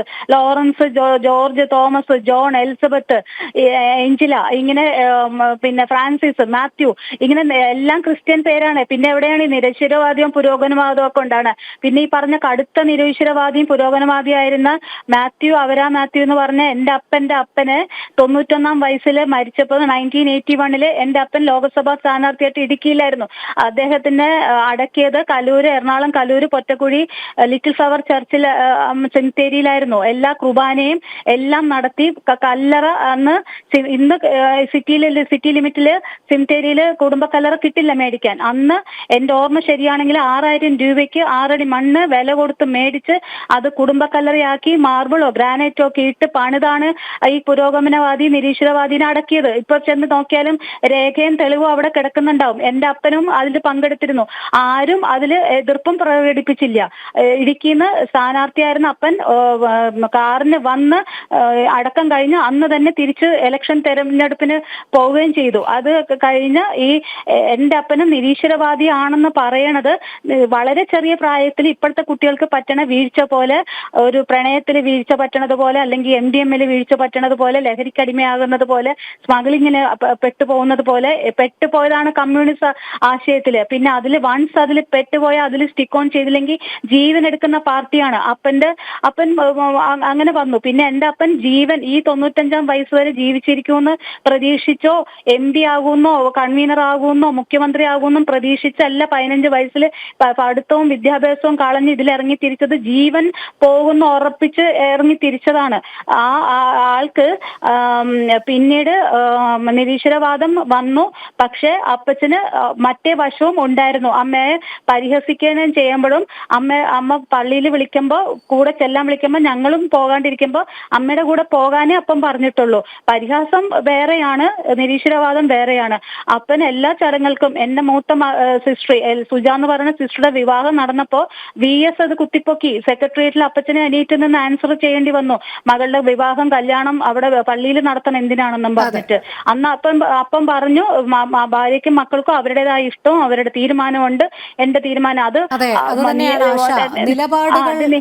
പിന്നെ ഇദ്ദേഹം പറയുന്ന പോലെ പ്രോപ്പർ കമ്മ്യൂണിക്കേഷൻ എന്നുള്ളതാണ്. ശ്രീമതി ആശ, ഇപ്പോൾ ഏറ്റവും ഒടുവിലായി ആശയ്ക്കെതിരെ പാർട്ടി ഉന്നയിക്കുന്ന ഒരു ആരോപണം എന്ന് പറയുന്നത് ലോറൻസിന്റെ അവസാന കാലങ്ങളിൽ ആശ അദ്ദേഹത്തിന്റെ ഒപ്പമില്ലായിരുന്നു, നിങ്ങൾ തമ്മിൽ പല അസ്വാരസ്യങ്ങളും ഉണ്ടായിരുന്നു എന്നുള്ളതാണ്. പക്ഷേ അതൊന്നും പാർട്ടിക്ക് ഒടുവിലായി ഒരു തീരുമാനമെടുക്കാനുള്ളതിന്റെ അധികാരം നൽകുന്നില്ല. അത് ഒരു ഭാഗത്ത്. അതോടൊപ്പം തന്നെ ആശ ഇക്കാര്യം CPM-ലെ പല നേതാക്കളെയും അറിയിച്ചിരുന്നു. വിജയരാഘവനെയും കണ്ടതായാണ് അറിയാൻ സാധിക്കുന്നത്. അവരുടെയൊക്കെ ഒരു മറുപടി ഇക്കാര്യത്തിൽ എങ്ങനെയായിരുന്നു ആശയ്ക്ക് ലഭിച്ചത്? തുടക്കം പറയാം. ഞാനും അപ്പനും തമ്മിലുള്ള വഴക്കാണല്ലോ ലോകം മുഴുവൻ ഹൈലൈറ്റ് ചെയ്യണം. ലോകത്തെ ആദ്യത്തെ അപ്പനും മകളും ആണല്ലോ തമ്മിൽ വഴക്കിടുന്ന ആദ്യത്തെ അപ്പനും മകളും ആണല്ലോ ലോറൻസും ആശയും. പിന്നെ സ്നേഹബന്ധമുള്ള, ഭയങ്കരമായിട്ട് സ്നേഹബന്ധമുള്ള എത്ര അപ്പന്റെയും അമ്മയുടെയും അവസാന കാലത്ത് എത്ര മക്കൾ കൂടെ നിൽക്കാൻ പറ്റുന്നുണ്ട്. വിദേശത്ത് പഠനവും ജോലിയും വിവാഹവും ഒക്കെ ആയിട്ട് മാറിപ്പോകുമ്പോ എത്ര പേർക്ക് അപ്പന്റെ കൂടെ നിൽക്കാൻ പറ്റും. സ്നേഹം ഉണ്ടായിരുന്ന ഈ മകള് വഴക്കില്ലാത്ത മകൾ അടുത്തില്ലായിരുന്നല്ലോ, വഴക്കില്ലാത്ത മൂത്ത മകൻ ഇല്ലായിരുന്നല്ലോ. പിന്നെ വഴക്കുള്ള മകളെ മാത്രം ഇത്ര ഹൈലൈറ്റ് ചെയ്ത് കുറെ സഖാത്തികളും കൂടി ഒരു ഫേസ്ബുക്ക് പോസ്റ്റും പറഞ്ഞ് ഇന്നും ഇന്നലെ എന്റെ അപ്പം മരിച്ചടക്കുമ്പോഴും നീ വലിയ ആളൊന്നും അല്ലടി, നീ ഒന്നും പറഞ്ഞിട്ട് വൃത്തിയായിട്ട ഭാഷയിലാണല്ലോ ഇപ്പോഴും എന്നെ അപമാനിക്കുന്നത്. അത് അവിടെ നിൽക്കട്ടെ. സ്നേഹമുള്ള മക്കൾ എത്ര പേര് അപ്പനും അമ്മയും നോക്കാൻ പറ്റുന്നുണ്ട്. പിന്നെ വഴക്കിന്റെ കാര്യം അത് അവിടെ മാറി നിൽക്കും. വഴക്ക് എപ്പോഴും പറയണ്ട. ഇത് പിന്നെ ഇദ്ദേഹം പറഞ്ഞു, ജയരാജ് സാറ് പറഞ്ഞു, ചൈനയിലെ കാര്യം കമ്മ്യൂണിസ്റ്റുകാർക്ക് ഇതാ പതിവ്. ഇവിടുത്തെ കാര്യം പറയുമ്പോൾ, ഇവിടുത്തെ പഞ്ചായത്തിലെ കാര്യം പറയുമ്പോൾ അങ്ങ് ചൈനയിലും ജർമ്മനിയിലും റഷ്യയിലും ഒക്കെ എത്തുന്നത് പണ്ടേ ഉള്ളൊരു പതിവാണ്. ചൈനയിലെ കുട്ടികൾ പഠിക്കാൻ പോകണമെങ്കിൽ അവിടുത്തെ ആൾക്കാരെ പഠിക്കട്ടെ. എന്റെ അപ്പന്റെ ദേഹം ഇട്ട് പഠിക്കണ്ട ഇവിടെ ഒരു മെഡിക്കൽ സ്റ്റുഡന്റും. ഇവിടെ പഠിക്കണ്ട. അത് തീരുമാനിച്ചു കഴിഞ്ഞു. ജയരാജ് സാറ് കൊടുക്കുകയാണെങ്കിൽ കൊടുക്കട്ടെ. അതിന് നമുക്ക് എന്താണ്, അദ്ദേഹത്തിന്റെ ഭാര്യയോടോ മകളുടെ ആരുടെയെങ്കിലൊക്കെ കൊടുക്കട്ടെ. ഇവിടെ എതിർപ്പ് വന്ന സ്ഥിതിക്ക് പാണ്ഡ്യാല അദ്ദേഹം ഷാജൻ സാറ് പറഞ്ഞതുപോലെ ഒരു മര്യാദ പാർട്ടി കാണിക്കുക. അദ്ദേഹം പറഞ്ഞതാണ്, അദ്ദേഹം എന്നെ സപ്പോർട്ട് ചെയ്തുകൊണ്ട് പറയല്ലേ, ഒരു കുടുംബത്തിൽ ഒരു വിഷയം ഉണ്ടായാല് ആരെങ്കിലും വന്ന് ഞങ്ങളെ ഒന്ന് സാന്ത്വനിപ്പിച്ച് കൂടെ ചേർക്കാൻ പറയണമായിരുന്നു. അവിടെ ഈ പാർട്ടിയിലെ ഒരൊറ്റാള് ഞങ്ങളുടെ കുടുംബത്തിൽ വന്ന് എന്താണെന്നുള്ളതൊന്നും ചോദിച്ചിട്ടില്ല. സംഭവിക്കാൻ പാടില്ലാത്തതൊക്കെ സംഭവിച്ചു പോയി. അവിടെ എന്റെ അപ്പനും ഞാനും തമ്മിൽ അകൽച്ച വന്നപ്പോ മരിച്ചുപോയ ഈ ബാലാനന്ദൻ സഖാവിലെ കെയർ ഹൗസിൽ വെച്ചിട്ട് എന്റെ കൈയും പിടിച്ചിട്ട് പോയി, നിങ്ങൾ അപ്പനും മോളും തമ്മിൽ ഇങ്ങനെ അകന്ന് പോവരുത് എന്നും പറഞ്ഞിട്ട് എന്റെ കൈയും പിടിച്ച് അപ്പച്ചൻ താമസിക്കുന്ന അദ്ദേഹത്തിന്റെ എതിർ ഓപ്പോസിറ്റ് റൂമിൽ കൊണ്ടുപോയി സംസാരിപ്പിക്കുകയും ചെയ്തത്. സരോജിനി ചേച്ചി ജീവിച്ചിരിപ്പുണ്ട്. എന്നെ അമ്മ വിളിക്കുന്ന കേട്ട് അമ്മയുടെ സ്ഥാനമാണെങ്കിലും ചേച്ചി എന്നാ വിളിക്കുന്നത്. സരോജിനി ചേച്ചിക്ക് ഇപ്പൊ ഓർമ്മയുണ്ടോന്നൊന്നും എനിക്കറിയില്ല. സരോജ ചേച്ചിക്ക് അറിയാം ഈ അല്ല സംഭവം. ശ്രീമതി ആശ, ഇപ്പോൾ ഈ പാർട്ടി നിരത്തുന്ന വാദങ്ങളൊന്നും ന്യായീകരിക്കത്തക്കതല്ല. കാരണം അപ്പനും മകളും പിണക്കത്തിലായിരുന്നോ ഇണക്കത്തിലായിരുന്നോ എന്നുള്ളതൊന്നും പാർട്ടി കണക്കെടുക്കേണ്ടുന്ന കാര്യമല്ല. പകരം ഇദ്ദേഹത്തിന്റെ അവസാന യാത്ര എങ്ങനെയായിരിക്കണം എന്നുള്ളത് കുടുംബത്തിൽ മക്കളുണ്ട്, അവരുടെ പൂർണ്ണ സമ്മതം വേണം. അതല്ല ഒരു വ്യക്തിയെങ്കിലും അത് എതിർക്കുന്നുണ്ടെങ്കിൽ അവർക്ക് അനുകൂലമായി നിൽക്കണം. സമാധാനപരമായ യാത്രയെപ്പാണ് നൽകേണ്ടത്, ഒടുവിൽ വിവാദങ്ങൾക്കല്ല ഇടവരുത്തേണ്ടത്. അവിടെയാണ് ഈ പാർട്ടി എന്തിനാണ് ഈ അടിച്ചമർത്തൽ അല്ലെങ്കിൽ അടിച്ചേൽപ്പിക്കൽ എന്നുള്ള ചോദ്യം വരുന്നത്. ആശ, ഇത് ശ്രദ്ധയിൽപ്പെടുത്തേണ്ടവരുടെ ശ്രദ്ധയിൽപ്പെടുത്തിയിട്ടും അവർ എന്തുകൊണ്ടാണ് ആ ഒരു നിലപാടിൽ തന്നെ ഉറച്ചു നിൽക്കുന്നത്? അവർക്ക് അധികാരമുള്ളതുകൊണ്ടാണ് അവർ സ്റ്റെബാൻ തീരുമാനം എടുത്ത് നിൽക്കുന്നത്. ഞാൻ വിജയരാഘവനെ രാവിലെ വിളിച്ചിട്ടുണ്ടായിരുന്നു. അപ്പോൾ അദ്ദേഹം പറഞ്ഞ കോൺട്രവേഴ്സിയിലോട്ടൊന്നും പോവണ്ടെന്ന് പറഞ്ഞു. റെഡ് വളണ്ടിയർമാരെ കൊണ്ട് നാളെ എന്നെ മകനെയും അപ്പനെ ഞാൻ ഇതുവരെ അപ്പനെ കണ്ടിട്ടില്ല. അതുപോലും എല്ലാവരോടും ഞാൻ കാണാൻ പറ്റിയിട്ടില്ല. എന്ന് വെച്ചാൽ ഞാനും എൻ്റെ മകനും ഇന്നലെ രാത്രി 11 മണിയായി എത്തിയപ്പോൾ. അപ്പോൾ 7 മണിയോടുകൂടി സിസ്റ്ററുടെ കോളും ഉണ്ടായിരുന്ന മെസ്സേജും അറിഞ്ഞു, മൂക്കിന്ന് ബ്ലഡ് വരുന്നു, അപ്പോൾ ഫ്രീസറിലേക്ക് മാറ്റണം എന്നുള്ളത് പറഞ്ഞു. എനിക്കത് അതിനൊന്നും യോജിക്കാണ്ടിരിക്കാൻ എനിക്ക് പറ്റില്ല. ഞാൻ ഓൺ ദ വേ ആണ്, എനിക്കൊന്നും ചെയ്യാൻ പറ്റാത്ത അവസ്ഥ. അപ്പൊ ഞാൻ മോർച്ചറിയിലാണ്. മോർച്ചറിയുടെ വാതിലിൽ പോയി നിൽക്കേണ്ട കാര്യമില്ലാത്ത കാരണം ഞാൻ ഇതുവരെ കണ്ടിട്ടില്ല, ഞാൻ പുറത്തോട്ട് ഇറങ്ങിയിട്ടില്ല ഇന്നത്തെ ദിവസം. എൻ്റെ അപ്പനെയും അമ്മയും എൻ്റെ കുട്ടിക്കാലവും എൻ്റെ ജീവിതവും എൻ്റെ അപ്പനും ഒക്കെ ആയിട്ടുള്ള ഓർമ്മകളിൽ കൂടി തന്നെ ഞാനിന്ന് പോണേ. ഇങ്ങനെ ഒരു വിവാദം ഉണ്ടാക്കി എനിക്ക് ലൈംലൈറ്റിൽ നിൽക്കേണ്ട ഒരു കാര്യവും ഇല്ല. ആരെ അപമാനിക്കാനും ഒന്നിനുമല്ല നിൽക്കുന്നത്. അപ്പനെ അവസാനം അപ്പന്റെ ദേഹം അപമാനിക്കാൻ നിന്ന് കൊടുക്കാൻ പറ്റില്ല. ചിലർക്ക് ഓർഗൻ ഡൊണേഷൻ വലിയ മഹത്വവൽക്കരിച്ച് പറയുന്നവരുണ്ട്, എതിർക്കുന്നവരുണ്ട്. ഡെഡ് ബോഡി കൊടുക്കുന്നവര് അത് മഹത്വവൽക്കരിച്ച് കൊടുക്കുന്നവരുണ്ട്. അതിനൊക്കെ ഇവിടെ കുറെ ആൾക്കാർ ഉണ്ടല്ലോ. അനാഥപ്രേതങ്ങളും കൊലപാതകങ്ങളൊക്കെ നടക്കുന്നുണ്ടല്ലോ. പാർട്ടി രക്തസാക്ഷികളുടെയൊക്കെ ഉണ്ടല്ലോ. അതൊന്നും കൊടുത്തിട്ടില്ലല്ലോ. പിന്നെ പാർട്ടിയിൽ വേറെ ആരുടെ കൊടുത്തതോ കൊടുക്കാത്തതോ എന്നെ ബാധിക്കുന്നതല്ല. എൻ്റെ അപ്പന്റെ കാര്യവും എൻ്റെ ലൈഫ്, എൻ്റെ മക്കളുടെ കാര്യവും എൻ്റെ ജീവിതവും എനിക്ക് വലുതാണ്. അത് നോക്കിയാൽ മതി. എൻ്റെ അമ്മ മരിച്ചുപോയി. പിന്നെ ഈ പാർട്ടി ഏറ്റെടുത്തത് എപ്പോഴാണ്? ഈ 2021 ഈ കേരള സമൂഹം അപ്പന്റെ അവസ്ഥ അറിഞ്ഞപ്പം നാണക്കേടിന്ന് മാറാൻ വേണ്ടിയിട്ട് കൂടിയാണ് പാർട്ടി എടുത്ത് നേരത്തെ പറഞ്ഞു വന്നപ്പോൾ ബ്രേക്ക് വന്നതുകൊണ്ട് കണ്ടിന്യൂ ചെയ്യാൻ പറ്റില്ല. ചേച്ചിയുടെ വീട്ടിൽ വെച്ചിട്ട് ചേച്ചി ഇങ്ങനെ പ്രാർത്ഥനയും ഇതൊക്കെ പറഞ്ഞതിന് ശേഷമാണ് ഇപ്പോഴത്തെ മൂത്ത മകൻ സഖാവ് കൂടിയാണ് അഡ്വക്കേറ്റ് ML സജീവൻ. അയാളാണ് ഇതിനൊക്കെ കൂട്ടി നിൽക്കുന്നത്. പാർട്ടിയുടെ ക്രൂരതയ്ക്ക് അയാൾ പാർട്ടി മെമ്പറാണ്. അപ്പൊ സഖാവാണ്. മകൻ എന്നുള്ളത് മാത്രമല്ല, അയാളുടെ എന്താ പറയാ, അയാളുടെ സ്ഥാനം സഖാവും കൂടിയാണ്. അയാള് ചേച്ചിയുടെ വീട്ടിൽ നിന്ന് നിർബന്ധപൂർവ്വം അയാളുടെ വീട്ടിൽ കൊണ്ടുപോയി അന്ന് തൊട്ട് അയാളുടെയും പാർട്ടി സഖാക്കളുടെയും കാവലിലാണ് അപ്പൻ. ഞാനോ എൻ്റെ മകനോ ഹോസ്പിറ്റലിൽ ആകുമ്പോൾ മാത്രമാണ് ഞങ്ങൾ പോയി കാണാറ്. അപ്പോൾ ഞങ്ങൾ ചെന്ന ഉടനെ സെഡേഷൻ കൊടുപ്പിക്കുക, ഇല്ലെങ്കിൽ ഞങ്ങളോട് പുറത്തിറങ്ങി നിൽക്കാൻ പറയും. നഴ്സുമാരെ പോയി വിളിച്ചോണ്ട് വരും. നഴ്സുമാർ വന്നിട്ട് അതുവരെ ഇല്ലാത്ത ഫിസിയോതെറാപ്പി അങ്ങോട്ട് തുടങ്ങും. അപ്പച്ച എങ്ങനെയുണ്ട് എന്നിട്ട് ചോദിക്കും നിങ്ങൾ ആരാണ്? അപ്പൊ മകളാണ്. ശരി പുറത്തിറങ്ങി നിൽക്കുമെന്ന് പറയും. എത്ര നേരം എന്ന് വെച്ചൊരു കോറിഡോറിൽ ഞങ്ങൾ നിൽക്കും. ദൂരെ യാത്രയും കഴിഞ്ഞ് വരുന്നവര് ഒരു ഗ്ലാസ് വെള്ളം കൊണ്ട് അപ്പനെ കാണാനും പറ്റില്ല, ഞങ്ങൾക്ക് ആ മുറിയിൽ ഇരിക്കാനും പറ്റാണ്ട് പുറത്തിറങ്ങി നിൽക്കുന്ന. പിന്നെ ഞാൻ അപ്പനെ വിളിച്ച് നിരന്തരം, അപ്പനെ നേരിട്ടല്ല വിളിക്കുന്നത്, നേരിട്ട് ഇദ്ദേഹം പറഞ്ഞ പോലെ പ്രോപ്പർ കമ്മ്യൂണിക്കേഷൻ നടക്കാണ്ടൊന്നും വന്നിട്ടൊന്നുമില്ല. ഞങ്ങൾ വിളിക്കുകയും ചെയ്യും, സ്നേഹത്തോടും സംസാരിക്കും, വഴക്കിലും അവസാനിക്കും, വഴക്കിൽ തുടങ്ങി സ്നേഹത്തിൽ അവസാനിക്കുന്ന അവസരം ഉണ്ടായിട്ടുണ്ട്. വഴക്ക് എല്ലാവരും എടുത്ത് ഹൈലൈറ്റ് ചെയ്യാൻ കാര്യമില്ല. ഇവിടെ ഏത് കുടുംബത്തിലാ വഴക്കില്ലാത്തത്? ഇത് വളരെ റയറായിട്ടുള്ള ഉണ്ടാവും. ഞാൻ ആരെയും ഒരു കുടുംബം ആക്ഷേപിച്ച് പറയുമല്ല. എല്ലാവരും ഞാനും എൻ്റെ അപ്പനും തമ്മിലുള്ള വഴക്കാണ് ഇപ്പോഴും എടുത്തിട്ട് ഇങ്ങനെ തെറ്റിദ്ധരിച്ചിരിക്കുകയാണ്. തെറ്റിദ്ധാരണ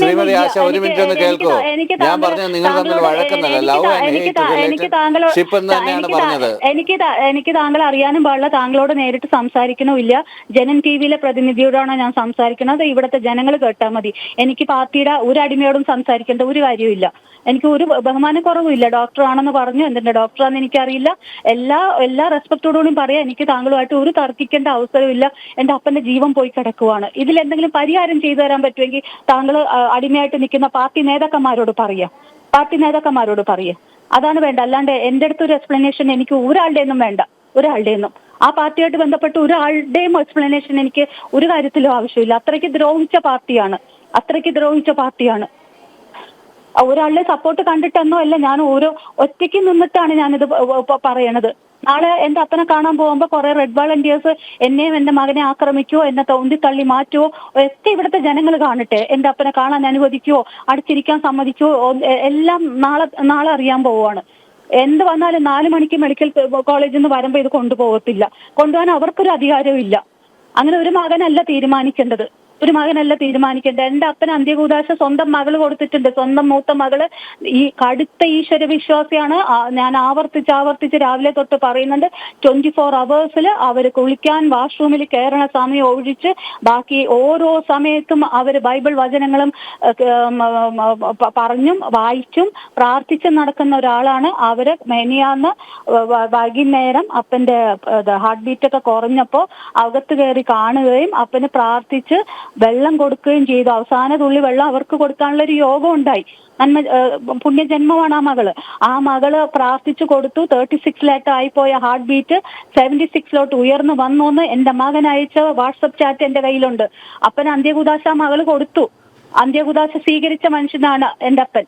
അല്ലാണ്ട് അവിടെ പോയി ലാൽസലാം പറഞ്ഞല്ല. പിന്നെ ഈ പ്രാർത്ഥനയിലോട്ടും അപ്പം പാർട്ടിയിലെ കുറെ കാര്യങ്ങൾ ബോധം അപ്പന്റെ മനസ്സിൽ കിടക്കുന്നത് പുറത്ത് പറയും എന്നുള്ളത് കൊണ്ടാണ് CAT-കാരെ കൊണ്ട് നിർത്തിച്ചത്. ആദ്യം പ്രൊഫഷണലി ക്വാളിഫൈഡ് ആയിട്ടുള്ള ഹോം നഴ്സുമാരാണ് നിന്നിരുന്നത്. 20,000 25,000 ഒക്കെ കൊടുത്താണ് പാർട്ടിയാണ് അത് പേ ചെയ്തിരുന്നത്. അതിനും കണക്ക് പറയുന്നുണ്ട് സഖാത്തികളും. നീ എന്ത് ചെയ്തു, നീ എത്ര നാള് അപ്പനെ പോയി കണ്ടു, ഇതൊക്കെയാണ് ചോദ്യം. ദൂരെ കിടക്കുന്ന ഞാൻ എത്ര നാള് പോയി കാണും? എന്റെ അപ്പനെ നോക്കാൻ എനിക്ക് പരിമിതിയുണ്ട്. അപ്പനെ കാണാൻ ചെന്നപ്പോ ബോധം ഉണ്ടാകുന്ന സമയത്ത് ഹോം നഴ്സിനെ വിളിച്ചപ്പോ അയാൾ ഫോണിലായിരുന്നു. ഞാൻ ഓടിച്ചെന്ന് അപ്പന്റെ അരികിൽ. അപ്പൊ പറഞ്ഞു നിനക്ക് എന്നെ സഹായിക്കാൻ പറ്റില്ല എന്ന്. എന്റെ മകനാണ് അപ്പന് ഡയപ്പർ മാറ്റിക്കൊടുത്ത് യൂറിൻ പാസ് ചെയ്യാൻ സഹായിച്ചത്. മകളെന്ന നിലയ്ക്ക് എനിക്കൊരു പരിധിയുണ്ട് അതിന്. അപ്പോ അവിടെ പിന്നെ കൊണ്ടുവന്നത് ചുമട്ടുതൊഴിലാളികളെ കൊണ്ടുവന്ന് അവരുടെ ഡെയിലി വേജസ് കൊടുത്ത് പാർട്ടി നോക്കുന്നതിന് കണക്കും പറയുന്നുണ്ട്. അവരെ നിർത്തിയിരിക്കുന്നത് ആര് ചെന്നാലും ആ മുറിയിൽ നിന്ന് മാറില്ല. അവര് കാവലാണ്. അവരുടെ പ്രസൻസിലെ മകൾക്കും മരുമക്കൾക്കും പേരക്കുട്ടികൾക്കും സംസാരിക്കാൻ അനുവാദമുള്ളൂ. അപ്പനെ ആര് കാണാൻ ചെന്നാലും അവര് സെഡേഷൻ കൊടുക്കും നഴ്സുമാരുടെ സഹായത്തില്. ഇത് ഇന്ദിരാഗാന്ധി കോപ്പറേറ്റീവ് ഹോസ്പിറ്റൽ 2021 തൊട്ട് തുടങ്ങിയ ഡ്രാമയാണ്. അതെ ആശ, ആരോട് ഞാൻ പറയണത്? ഇത് ആരോടാ ഞാൻ ഈ പറയണത്? അതെ ആശ, അത് മാത്രമല്ല ഈ പാർട്ടി ജില്ലാ സെക്രട്ടറി മോഹനൻ പലപ്പോഴും ആശയെ ഭീഷണിപ്പെടുത്തിയിട്ടുണ്ട് ഈ കാര്യത്തിൽ എന്നാണ് ആശ ആരോപിക്കുന്നത്. അയാളെ ഭീഷണിപ്പെടുത്തിയിട്ടുണ്ടല്ലോ. അയാൾ ആരാണ്? ഒരു പാർട്ടിയുടെ ജില്ലാ സെക്രട്ടറിക്ക് എന്ത് കഥയാലും അയാൾ ഇരുന്ന കസേര പോലത്തെ കറങ്ങണ AC റൂമിലൊന്നും എന്റെ അപ്പൻ ഇരുന്നിട്ടില്ല. പക്ഷെ അയാൾ ഇരുന്ന പൊസിഷനിൽ ഇരുന്നിട്ടുണ്ട് MM ലോറൻസ്. ഈ പാർട്ടി ഒന്നും അല്ലാതിരുന്ന സമയത്ത് ജില്ലാ സെക്രട്ടറി ആയിട്ട് ഇരുന്നിട്ടുണ്ട്. ഇയാൾക്ക് ഇപ്പൊ AC റൂമിലിരിക്കുന്ന പോലെ സുഖസൗലഭ്യമായിട്ട് വരച്ചതോ വളർന്നതോ ജീവിച്ചതോ അല്ല എന്റെ അപ്പൻ. എറണാകുളം സിറ്റിയിൽ സൈക്കിളിൽ ഓടി നടന്ന് വീട്ടിൽ ഉച്ചയ്ക്ക് ഊണ് കഴിക്കാൻ വന്ന് പോകുന്ന എന്റെ അപ്പനെ എനിക്ക് അറിയാം. ഞാൻ എപ്പോ യാത്ര ചെയ്താലും റോഹിണി ഞാൻ എപ്പോ യാത്ര ചെയ്താലും ട്രെയിനിൽ യാത്ര ചെയ്യുമ്പോൾ ഞാൻ ഓർക്കും എന്റെ അപ്പനാണ് ട്രെയിനിൽ ആദ്യമായിട്ട് കാണിച്ചു തരുന്നത്. ഫ്ലൈറ്റിലെ യാത്ര, വീട്ടിലെ ട്രെയിൻ യാത്ര ആദ്യം നടത്തിയ അപ്പനാണ്. എത്രയോ വർഷങ്ങൾ കഴിഞ്ഞാണ് ഭാര്യയും മക്കളുമായി ഞങ്ങൾ ട്രെയിനിൽ യാത്ര നടത്തുന്നത്. അപ്പനാണ് ആദ്യമായിട്ട് ഫ്ലൈറ്റിൽ പോണത്. ഇതെല്ലാം അപ്പൻ തന്ന അറിവുകളാണ്. പുറം ലോകം മുഴുവൻ അമ്മ തന്നത് കുറെ സ്നേഹവും കരുതലും കുറെ രുചികളും ആണെങ്കിൽ അപ്പം പുറം ലോകത്തെ വിശേഷങ്ങൾ കുറെ പറയില്ല. പക്ഷെ ഫ്ലൈറ്റിലെ യാത്രയും അങ്ങനത്തെ പുറത്ത് കുറെ കാര്യങ്ങൾ വിദേശത്ത് നിന്ന് വന്ന കൊണ്ടുവന്ന ഇതൊക്കെ എന്റെ അപ്പന്റെ ഓർമ്മകളാണ് എനിക്കുള്ളത്. CN മോഹൻ ഇന്നും ഇന്നലെ തുടങ്ങിയ ഭീഷണി അപമാനിക്കലൊന്നുമല്ല. അയാൾ പലരോടും എന്നെ പറ്റി കുറെ മോശമായിട്ട് പറയാറുണ്ട്.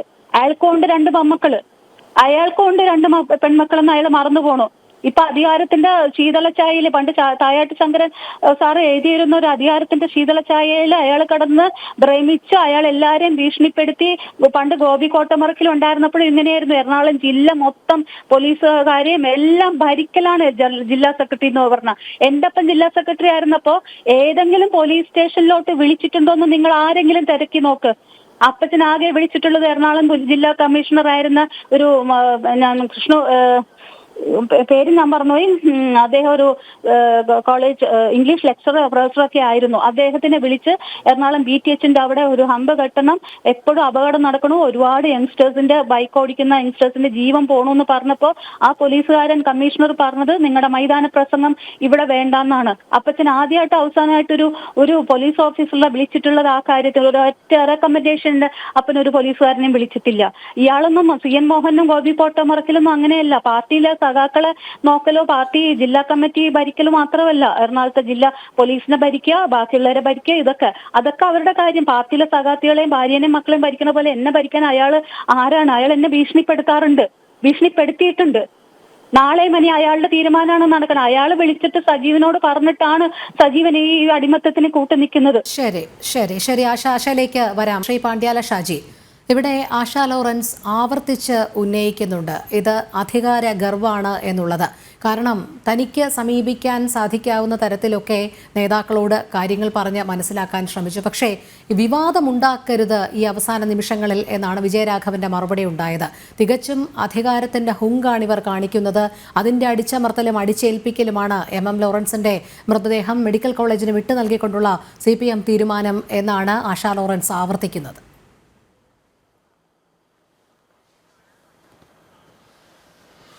ഇത് വാസ്തവം എന്നറിയാം, വളരെ വിഷമകരമാണ് ശരിക്കും. ഒരു ഞാൻ വീണ്ടും ആവർത്തിക്കുകയാണ്, ലോറൻസ് സഖാവിനെ പോലുള്ള ഒരാളുടെ വീട്ടിനകത്തുള്ള വിഷയങ്ങൾ അത് നിർഭാഗ്യങ്ങളാണ്. ശരിക്കും നിർഭാഗ്യങ്ങളാണ്. പലരുടെയും വീട്ടിനകത്ത് ഉണ്ടാവുന്നത് പലപ്പോഴും പുറത്തറിയാറില്ല. അത് മിക്കപ്പെടായ രീതിയിൽ പരിഹരിക്കുമായിരിക്കും. പക്ഷെ അതിനെ ഇങ്ങനെ തെരുവിലേക്ക് വലിച്ചെറിഞ്ഞ് ലോകം മുഴുവൻ അത് അറിയാൻ മാത്രമുള്ള രീതിയിലേക്ക് അവരെ പ്രകോപിപ്പിക്കുന്ന രീതിയിൽ ഇടപെടുക, സംസാരിക്കുക, ഇത് വാസ്തവത്തിൽ എന്താണെന്ന് പറഞ്ഞാൽ ആദ്യം ഈ പറയുന്ന ഈ അധികാര ഗർഭ് കാണിക്കുന്ന തിരിച്ചറിയേണ്ടുന്ന ഒരു യാഥാർത്ഥ്യം, അധികാരം എന്നുള്ളത് നിങ്ങളുടെ ഒരിക്കലും ഒരു യോഗ്യതയല്ല. ഒരിക്കലും യോഗ്യതയല്ല.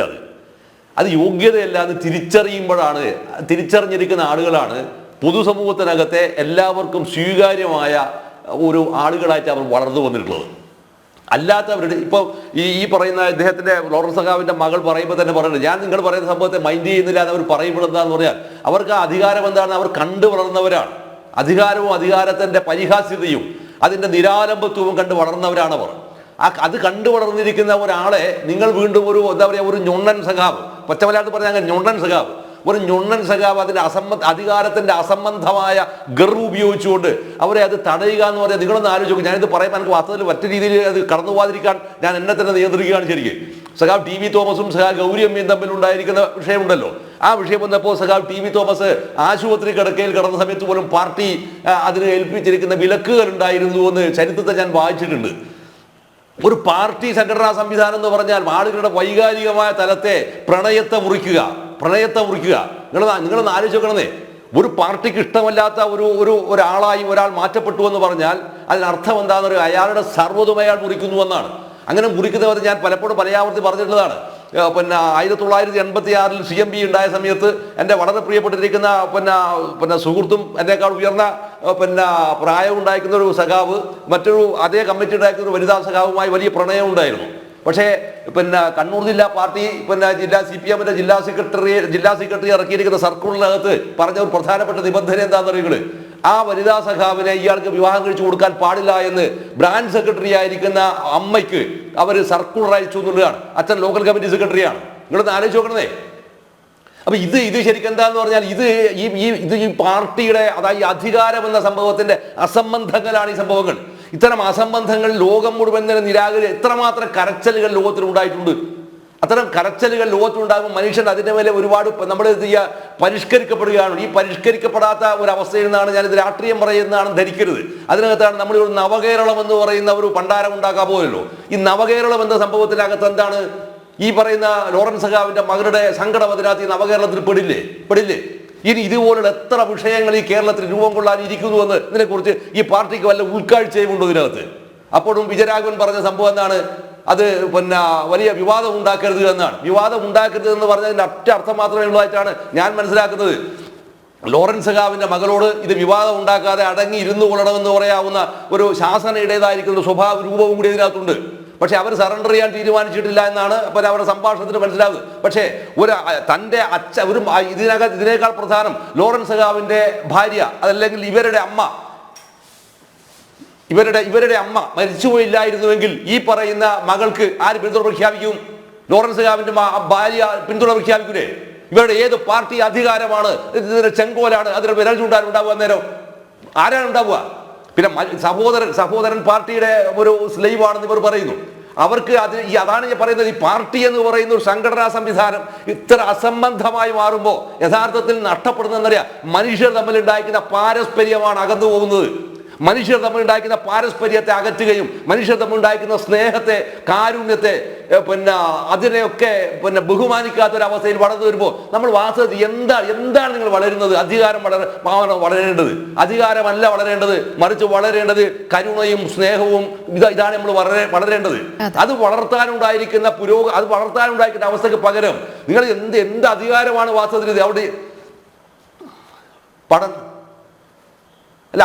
അതുകൊണ്ട് ശരിക്കും എന്താന്ന് പറഞ്ഞാൽ ഇത്തരം ഒരു അസംബന്ധങ്ങളിലേക്ക് ഇത് പോവരുത് എന്നുള്ളതാണ് ഇതിലെ. അല്ല, ഭീഷണികൾ വിജയരാഘവൻ അങ്ങനെ പറഞ്ഞു എന്നല്ല ഞാൻ പറയും. അതിനകത്ത് അങ്ങനെ വേണമെങ്കിൽ വ്യാഖ്യാനിക്കാമെന്നുള്ളതാണ്. അങ്ങനെ വ്യാഖ്യാനിക്കാന്ന് മാത്രം മറ്റേ വിജയരാഘവൻ അങ്ങനെ പറയുന്ന ഒരാളാണെന്ന് ഞാൻ പറഞ്ഞൊന്നുമില്ല.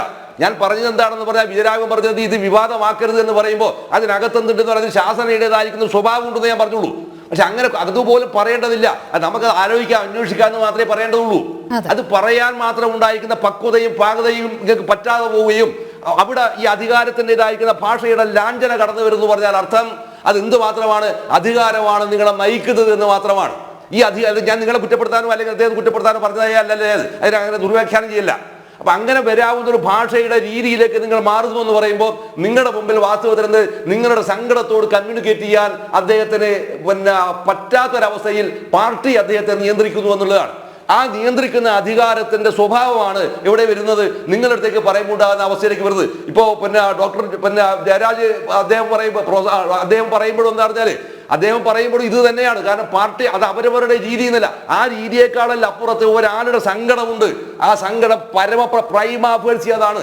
ആ പ്രൈമാഫേഴ്സി ആയിരിക്കുന്ന സംഭവത്തെ അഡ്രസ് ചെയ്യാൻ പഠിക്കുമ്പോൾ മാത്രമേ നമ്മൾ എന്താവുന്നുള്ളൂ അറിയോ. നമ്മൾ ശരിക്കും മനുഷ്യരുടെ ഇടയിലേക്ക്, അതാണ് ഞാൻ നേരത്തെ അതിനോട് പറഞ്ഞത്, പാണ്ഡ്യാല ഗോപാലൻ പറഞ്ഞാൽ കേൾക്കാത്ത ഒരു ഒറ്റ വീടും എൻ്റെ ഈ പറയുന്ന പഞ്ചായത്ത് പരിസര പ്രദേശങ്ങൾ ഉണ്ടാവില്ല. അത് പാർട്ടികളല്ല വിഷയം, പാർട്ടിയെ അല്ല അത് അല്ല. തൊട്ടപ്പുറത്ത് വരുന്നത് ധർമ്മട പഞ്ചായത്ത്. ആ ധർമ്മട പഞ്ചായത്തിനകത്ത് ഒരു മരിച്ചു പോയിക്കുന്ന കുമാരാടൻ പറഞ്ഞാൽ കേൾക്കാതിരിക്കുന്ന ഒരു ഒറ്റ വീടും ഈ ധർമ്മട വിശാലമായിരിക്കുന്ന ധർമ്മട പഞ്ചായത്തിൽ ഉണ്ടാവില്ല. അങ്ങനെ ഉയർന്നു വരാൻ മാത്രം ഉണ്ടാകുന്ന അവസ്ഥയിലേക്ക് നിങ്ങളൊരു കുടുംബത്തിനകത്തേക്ക് കയറി ചെല്ലാൻ പറ്റുന്ന ആളുകളായി പുതിയ തലമുറയിൽപ്പെട്ടിരിക്കുന്ന നേതാക്കന്മാർ വളരാത്തത് എന്ത് എന്നതാണ് അടിസ്ഥാനപരമായിരിക്കുന്ന ചോദ്യം. ഈ ചോദ്യം വാസ്തവത്തിൽ ഏറ്റവും കൂടുതൽ അത്രയും ദാരിദ്ര്യം അനുഭവിക്കുന്ന ഒരു ജില്ലയായി യഥാർത്ഥത്തിൽ ഈ എറണാകുളം ജില്ല മാറിപ്പോയി എന്നതുകൊണ്ടാണ്. അവിടെ വന്നത് അധികാരമാണ്, പണക്കൊടുപ്പാണ്, അതിന്റെ അഹങ്കാരമാണ്. ഈ അർമാദിപ്പിനകത്താണ് ഇത്രയേറെ പോരാട്ടം നടത്തിയിരിക്കുന്ന ഒരു ഉശരനായിരിക്കുന്ന ഒരു മനുഷ്യന്റെ എന്താ പറയാ ഒരു ബോഡി, പ്രാണനറ്റു പോയിരിക്കുന്ന ബോഡി വെച്ച് ഇത്രയേറെ ആഭാസത്തരം കാണിക്കുന്നത് വാസ്തവത്തിൽ കേരളത്തിലെ പറക്കാനിരിക്കുന്ന ആളുകളോട് പോലും കാണിക്കുന്ന വലിയ ക്രൂരതയാണെന്നും നാളെ ഇതുപോലുള്ള ഒരുപാട് സംഭവങ്ങൾ കേരളത്തിൽ ഇതേ പാർട്ടിക്കകത്ത് നിന്ന് ഉണ്ടാവാതിരിക്കട്ടെ എന്നുമാണ് സത്യത്തിൽ ഞാൻ ആഗ്രഹിക്കുകയും താല്പര്യപ്പെടുന്നത്. വേണം. അതെ, ശ്രീ ബി ജയരാജ് അത് തന്നെയാണ്. അതായത് CPM-ലെ ഒരു മുതിർന്ന നേതാവാണ്. ഇപ്പോൾ ഏറ്റവും ഒടുവിലായി ഒരൊറ്റ കാര്യം ഈ ജയരാജൻ സാറ് പറഞ്ഞല്ലോ, വലിയൊരു മഹത്തായ കാര്യമാണ് കുട്ടികൾക്ക് 5 ബോഡി കിട്ടി പഠിക്കാൻ, അനാട്ടമി പഠിക്കാൻ വിദേശത്ത് പോകണമെന്ന്. ഇവിടെ പഠിച്ചിറങ്ങിയ എത്ര ഡോക്ടേഴ്സിന്റെ നഴ്സുമാരുടെയും വീട്ടിൽ നിന്ന് ഡെഡ് ബോഡി പഠിക്കാൻ വീണ്ടും കൊടുക്കുന്നുണ്ട്. ഇപ്പൊ സിനിമക്കാര് മക്കളെ സിനിമയിൽ ഇറക്കണം, രാഷ്ട്രീയക്കാര് രാഷ്ട്രീയ മക്കൾ ഇറക്കണം, ഡോക്ടേഴ്സിന്റെ മക്കളെ ഡോക്ടേഴ്സ് ആക്കുന്നു. പക്ഷെ ഡെഡ് ബോഡി എത്ര പേര് വിട്ടുകൊടുക്കുന്നുണ്ട്? അവരുടെ ഡോക്ടേഴ്സിന്റെ പാരന്റ്സിന്റെ ഡെഡ് ബോഡി പോലും സ്റ്റഡി മെറ്റീരിയലായിട്ട് വിട്ടുകൊടുക്കുന്നുണ്ട്. അപൂർവമായിട്ട് നടക്കുന്നുണ്ടായിരിക്കാം. ഇതാരെയും ചോദ്യം ചെയ്യാനല്ല. എന്റെ അപ്പന്റെ ഡെഡ് ബോഡി സ്റ്റഡി മെറ്റീരിയലാക്കാൻ അപ്പൻ വോയിസ് ക്ലിപ്പായിട്ടോ അല്ലെങ്കിൽ എഴുതി ഒപ്പിട്ട് എന്തെങ്കിലും ഉണ്ടെങ്കിൽ കാണിക്കട്ടെ ഇവര്. അത് പ്രൊഡ്യൂസ് ചെയ്യട്ടെ. അതിന് ഇത്രയും അധികാരവും ഇത്ര ടെക്നോളജിയുള്ള കാലത്തിന് അത് ഫേക്കായിട്ട് നടത്താൻ പറ്റിയ പാർട്ടിയാണ് ഭരിക്കുന്നത്. പക്ഷെ അപ്പോഴും അപ്പച്ചന്റെ ബോധം കഴിഞ്ഞ അപ്പച്ചൻ ഏത് വിപ്ലവകാരിയും അവസാന സമയത്ത് ദൈവത്തിലോട്ട് തന്നെ എടുക്കും. ഒന്നെങ്കിൽ ദൈവം അല്ലെങ്കിൽ അമ്മ എന്നെ വിളിക്കുള്ളൂ. ഒന്ന് വീണ് കഴിഞ്ഞാൽ അത് അപ്പച്ചനും വിളിച്ചു കഴിഞ്ഞ ആളുമാണ്. അപ്പൻ എതിർത്തിട്ടില്ല. അപ്പന്റെ ചെവിയില് സങ്കീർത്തനം 91 വായിച്ചു കൊടുക്കുമ്പോ ഇതെനിക്ക് കേൾക്കാൻ പറ്റില്ല എന്നും പറഞ്ഞ് ഫോൺ കട്ട് ചെയ്യാൻ പറയോ ചെവി മാറ്റി പൊടിക്കാനോ ഒന്നും പറഞ്ഞില്ല. ഡെയിലി മകള് വിളിക്കുമ്പോ ഇത് കേട്ടോണ്ടിരുന്നതാണ്. എന്തായാലും അതിന് മറുപടി ജയരാജന് നൽകിയല്ലേ മതിയാകൂ. ശ്രീ ജയരാജ്, അതാണ് CPM-ലെ ഒരു മുതിർന്ന നേതാവാണ്. ഈ മണിക്കൂറുകളിൽ ഇത്തരത്തിലുള്ള ഒരു വിവാദം സൃഷ്ടിക്കുന്നതിന്റെ എന്താവശ്യമായിരുന്നു CPM-നെ സംബന്ധിച്ചിടത്തോളം ഉണ്ടായിരിക്കുന്നത്?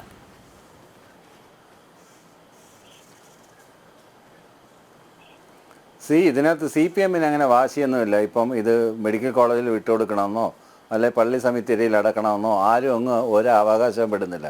പിന്നെ ഇവരുടെ വൈകാരികതയൊക്കെ ഞാൻ മനസ്സിലാക്കുന്നു, അദ്ദേഹത്തിൻ്റെ മകളുടെ വൈകാരിക മനസ്സിലാക്കുന്നു. ഇതിനകത്ത് ഒരു ഡിബേറ്റ് ആവുന്നതിനേക്കാളും നല്ലത് ഇതൊരു ചർച്ചയല്ലാതെ അവരെ വിളിച്ച് അവർക്ക് പറയാനുള്ള കാര്യങ്ങൾ ജനം TV അങ്ങ് ടെലികാസ്റ്റ് ചെയ്താൽ മതിയായിരുന്നു. അതിൻ്റെ ആവശ്യം ഉണ്ടായിരുന്നുള്ളൂ. അവർക്ക് പറയാനുള്ള കാര്യങ്ങൾ പുറം ലോകത്തോട്ട് പറയാൻ വേണ്ടി. അതൊരു ഡിബേറ്റിൻ്റെ സെറ്റപ്പിലോട്ട് കൊണ്ടുവന്നതുകൊണ്ടാണ് ഞാൻ എൻ്റെ അഭിപ്രായങ്ങൾ പറഞ്ഞത്. അല്ലാതെ അവരുടെ കുടുംബത്തിലെ അഭിപ്രായം പറയാനും അവരുടെ അച്ഛൻ മരിച്ചു കിടക്കുന്നത് ആർക്ക് വിട്ടുകൊടുക്കണമെന്ന് പറയാനും ഞാൻ ആളല്ല. അതിനെനിക്ക് യോഗ്യതയില്ല. പിന്നെ ഞാൻ പറഞ്ഞത് എനിക്കറിയാവുന്ന ലോറൻസ് എന്ന് പറയുന്നത് ഞാൻ ഏറ്റവും കൂടുതൽ മനസ്സിൽ വെച്ച് ആരാധിക്കുന്ന ശ്രീ ജയരാജ്, താങ്കൾ നേരത്തെ സൂചിപ്പിച്ചല്ലോ ഇങ്ങനെ മൃതദേഹം വിട്ടുകൊടുക്കുന്നത് കൊണ്ട് എത്ര പേർക്ക് പ്രയോജനപ്പെടും എന്നുള്ളത്. അത് നിരാകരിക്കാൻ കഴിയില്ല. താങ്കൾ അങ്ങനെ ഒരു വാചകം പറഞ്ഞിരുന്നു. ഭാരതത്തിലും ചൈനയിലുമൊക്കെയുള്ള വ്യത്യാസം തിരിച്ചു ചോദിക്കേണ്ടതാണ്. ഇവിടെ എത്ര കമ്മ്യൂണിസ്റ്റ് നേതാക്കൾ അത്തരത്തിൽ വിട്ടുകൊടുത്തു എന്നുള്ളത്. കഴിഞ്ഞ ആഴ്ച സീതാറാം യെച്ചൂരിയുടെ കാര്യം ഒഴിച്ചാൽ, ഞാൻ വിവാദമുണ്ടാക്കുന്നതിന്റെ അടിസ്ഥാനത്തിൽ പേര് പറയുന്നില്ല, കഴിഞ്ഞ വർഷങ്ങളിലൊക്കെ മരിച്ച നേതാക്കളൊക്കെ അത്തരത്തിലാണോ, അവരുടെ കുടുംബങ്ങളൊക്കെ അത്തരത്തിലാണോ മുന്നോട്ട് പോയത്? രോഹിണി, ഇത് ക്രിസ്ത്യാനി ആയതുകൊണ്ടാണ്. അപ്പൻ ഒരു ഹിന്ദു സഖാവായിരുന്നെങ്കിൽ, മുസ്ലിം സഖാവായിരുന്നെങ്കിൽ നടക്കൂലായിരുന്നു. അപ്പൻ തുടക്കം തൊട്ട് എന്തൊക്കെയാ പറയണതെന്ന് വെച്ചാൽ എന്റെ അനുഭവം, എനിക്കുള്ള അറിവ്. താങ്കൾക്ക് ചർച്ചയ്ക്ക് വരാണ്ടിരിക്കുന്ന മതിയായിരുന്നല്ലോ. ഇങ്ങനെ ഒരു കാര്യം ചർച്ച ചെയ്യാൻ ഇഷ്ടമില്ലെങ്കിൽ ചർച്ചയ്ക്ക് വരാണ്ടിരിക്കാനുള്ള മാന്യത കാട്ടായിരുന്നല്ലോ. എന്തൊക്കെയാ പറയേണ്ടതെന്ന് ഞാനാണ് തീരുമാനിക്കേണ്ടത്. അപ്പൻ പാർട്ടിയിൽ ക്രിസ്ത്യാനി ആയതുകൊണ്ട് ഒറ്റപ്പെട്ടിട്ടുണ്ട്. ആ വേർതിരിവ് അത് പാർട്ടി ഹിന്ദു പാർട്ടി ആയിരുന്നപ്പോ തൊട്ടേ ഉണ്ടായിരുന്നു. ഇന്ന് അതിന് മാറ്റമുണ്ട്. ഇന്ന് ആ പാർട്ടി ഹിന്ദു പാർട്ടിയല്ല, വേറൊരു മത പാർട്ടിയാണ്.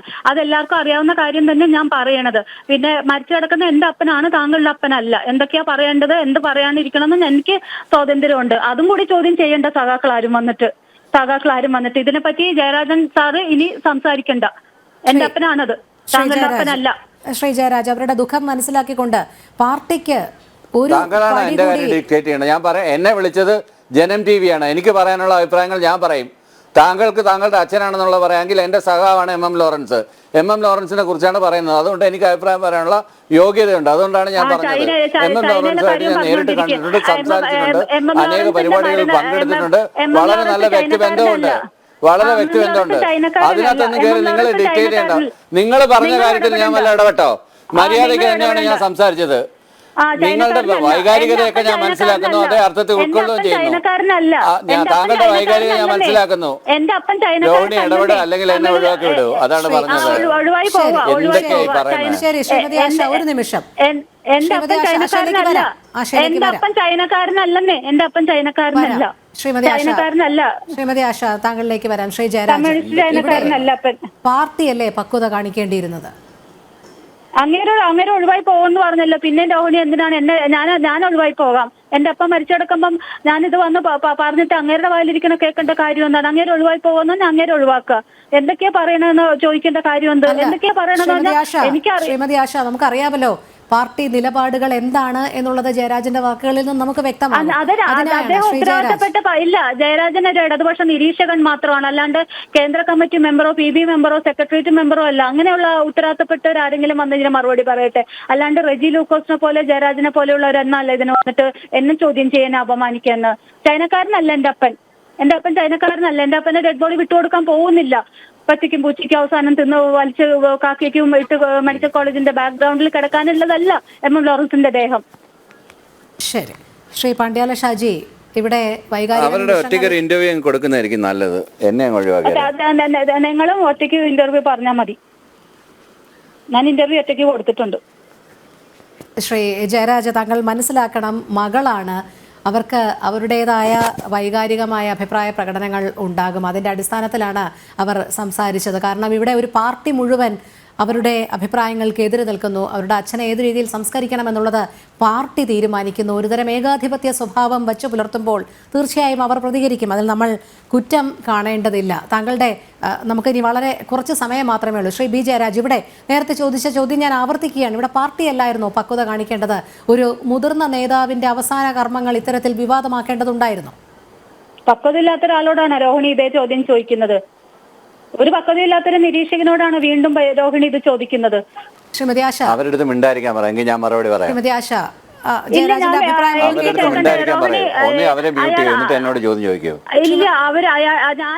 എന്നെ മ്യൂട്ട് ചെയ്തിട്ട് അങ്ങേര് പറയണത് കേൾക്കാണ്ടിരിക്കേണ്ട കാര്യമില്ല.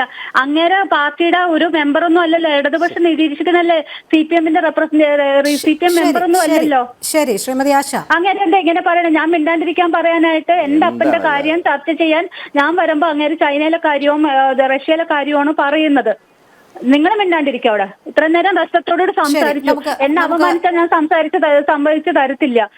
പാർട്ടിക്കാരെ കുറെ അപമാനിക്കുന്നുണ്ട്. പിന്നെ ആശയിലേക്ക് വരാം. ശ്രീ പാണ്ഡ്യാല ഷാജി, ഞാൻ ചോദ്യം ആവർത്തിക്കുകയാണ്. ഇവിടെ പക്വത കാണിക്കേണ്ടത് പാർട്ടി തന്നെ ആയിരുന്നില്ലേ?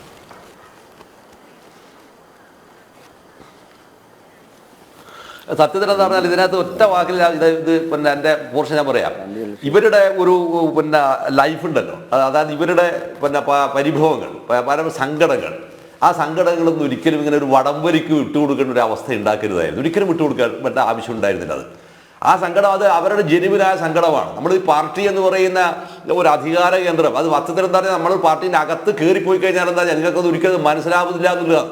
ഞാനിത് ഒരു പാർട്ടിക്കാരനായി, എഡമൻ്റായ പാർട്ടിക്കാരനായി എന്ന് ആ പാർട്ടിയുടെ ദ്രഷ്ടകൾ, അതിൻ്റെ സംഹാരാത്മകതകൾ, ഇത് എന്താണെന്ന് മുഴുവൻ അറിഞ്ഞു വന്നിരിക്കുന്ന ഒരു വീട്ടിനകത്ത് നിന്ന് വളർന്നു പോകുന്ന ഒരാളാണ് ഞാൻ. അതിൻ്റെ 10%, അതിൻ്റെ ഭയാനകത പോലും.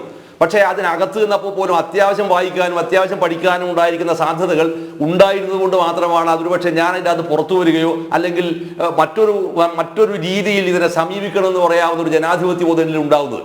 ഈ ജനാധിപത്യ ബോധം ഉണ്ടാക്കാത്തതിൻ്റെ ദുരന്തമാണ് യഥാർത്ഥത്തിൽ ഉണ്ടായെന്ന് പറഞ്ഞ ആളുകളെല്ലാം തന്നെ ഇത്ര എഡമൻ്റായി അങ്ങ് പറഞ്ഞേക്കുന്നത്. അത് തീരുമാനിക്കുന്നത് ഞങ്ങളാണ് എന്ന് പറഞ്ഞേച്ചാൽ സംഗതി മാറിയില്ലേ? ഇപ്പം ഞാനിത് ഇതല്ലാത്തൊരു ഒറ്റൊരു വിഷയം ഇതല്ലാത്ത രീതിയിൽ ഞാൻ പരോക്ഷമായി ഞാൻ സൂചിപ്പിക്കാം. എൻ്റെ നാട്ടിൽ പിന്നെ ഏതാണ്ട് ഒരു 60-65 വയസ്സുണ്ടായിരിക്കുന്ന ഒരാൾ തീവണ്ടി തട്ടി മരിച്ചു. അദ്ദേഹം അവിവാഹിതനാണ്. അദ്ദേഹത്തിൻ്റെ പിന്നെ സഹോദരിയുടെ 2 മക്കൾ അവർ വാതിൽ വാവിട്ട് നിലവിളിക്കുകയാണ്. തികച്ചും അൺഎക്സ്പെക്റ്റഡ് ആയ സംഭവമാണ്. പാർട്ടിക്കാരനാണ് അയാൾ. പക്ഷേ അയാൾ ആ ബോഡി അവിടെ കൊണ്ടുവന്ന് ഈ വാവിട്ട് നിലവിളിക്കുന്ന സംഭവം കണ്ടപ്പോൾ ഒരു അധികാരി പോയിട്ട് പറഞ്ഞത്, അത് ഞാൻ ഈ കോൺടക്സ്റ്റിനകത്ത് പേര് പറയുന്നത് ശരിയില്ല എന്നുള്ളതാണ് ഞാൻ പറയാത്തത്. പറഞ്ഞത് വാ പൂട്ടടാന്ന് പറഞ്ഞ് ഭയന്നിട്ട് ആ 2 കുട്ടികൾ ആ 2 പേരും വാ പൂട്ടുകയാണ് ചെയ്തത്. 2 പേരും വാ പൂട്ടി. ഈ വാ പൂട്ടുന്ന ചിത്രം ഉണ്ടാകാന്ന് പറഞ്ഞാൽ അവരുടെ സങ്കടം എന്തായിരിക്കും ശരിക്ക്? അവർ ഭയന്നത് എവിടെയാണ്? അവർ ഭയന്നത് ഈ പറയുന്ന മനുഷ്യന്റെ അധികാരത്തെയാണ് അവർ ഭയന്നത്. അവരുടെ സങ്കടം എന്തായി? ആ സങ്കടം അത് ഹൃദയവേദനയായി മാറുകയാണ് ചെയ്തത്. ആ ഹൃദയവേദനയായി മാറുന്നത് കൊണ്ടാണ് അതിന്റെ 1ാമത്തെ വാർഷികത്തിൽ മാതൃഭൂമി പത്രത്തിന് ഒരു പരസ്യം കൊടുത്തു. ആ കൊടുത്തിരിക്കുന്ന പരസ്യത്തിന്റെ വാചകം എന്താണെന്നറിയോ? പകയും വെറുപ്പും വഞ്ചനയും ഇല്ലാത്ത ലോകത്തേക്ക് പടികടന്നു പോയിരിക്കുന്ന പിന്നെ ചാച്ചന് എന്താ ഇങ്ങനെ പറയുന്നത്? ഇങ്ങനെ പറയിപ്പിക്കാൻ മാത്രം ഉണ്ടാകുന്ന സങ്കടം, ഇത് എത്ര ആളുകളുടെ സങ്കടങ്ങളാണ്. ഇതെല്ലാം തന്നെ ഈ കേരളത്തിൽ നിന്ന് നടന്നുകൊണ്ടിരിക്കുന്ന ഒരു അങ്ങേയറ്റം അസംബന്ധമായ ആഭിചാരങ്ങളാണ്.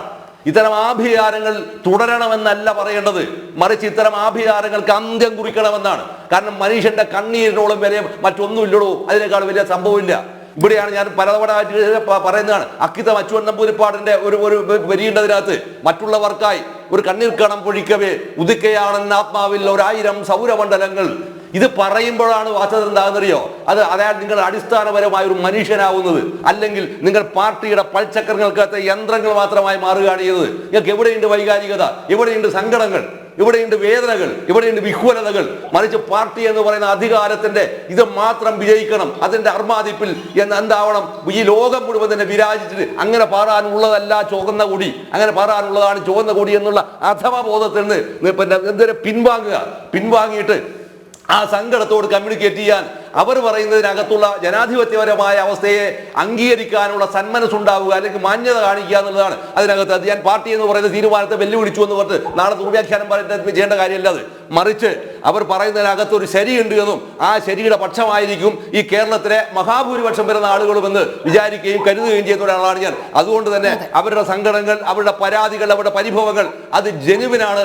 ആ ജനുവിനായിരിക്കുന്ന സംഭവത്തെ അതിന്റെ പൂർണ്ണാർത്ഥത്തിൽ ബഹുമാനിക്കാൻ പഠിക്കുമ്പോഴാണ് ആ പാർട്ടി എന്താവുന്നത്, അതിന്റെ അർമാദിപ്പിന് അന്ത്യം കുറിക്കാനുള്ള ഒരു സംസ്കരണം അതിനകത്ത് നടക്കുക എന്നാണ് ഈ അവസാന വേളയിൽ പിന്നെ മേഡം എനിക്ക് പറയാനുള്ളത്. ശരിക്കും അതാണ് എന്റെ അഭിപ്രായം. തീർച്ചയായും MM ലോറൻസ് എന്ന മുതിർന്ന നേതാവിന്റെ മകളാണ് ആശ ലോറൻസ്. അവരുടെ വാക്കുകൾക്ക് പാർട്ടി വില കൽപ്പിച്ചേ മതിയാകുകയുള്ളൂ. അല്ലാതെ നിയമസഭയിൽ ആക്രോശിച്ചുകൊണ്ട് വീട്ടിലിരിക്കുന്നവരെ പറയുന്നു എന്ന് കൈ ചൂണ്ടിക്കാണിക്കുന്ന ആ ആവേശം സ്വന്തം കുടുംബത്തിൽ മാത്രം കാണിക്കാനുള്ളതല്ല.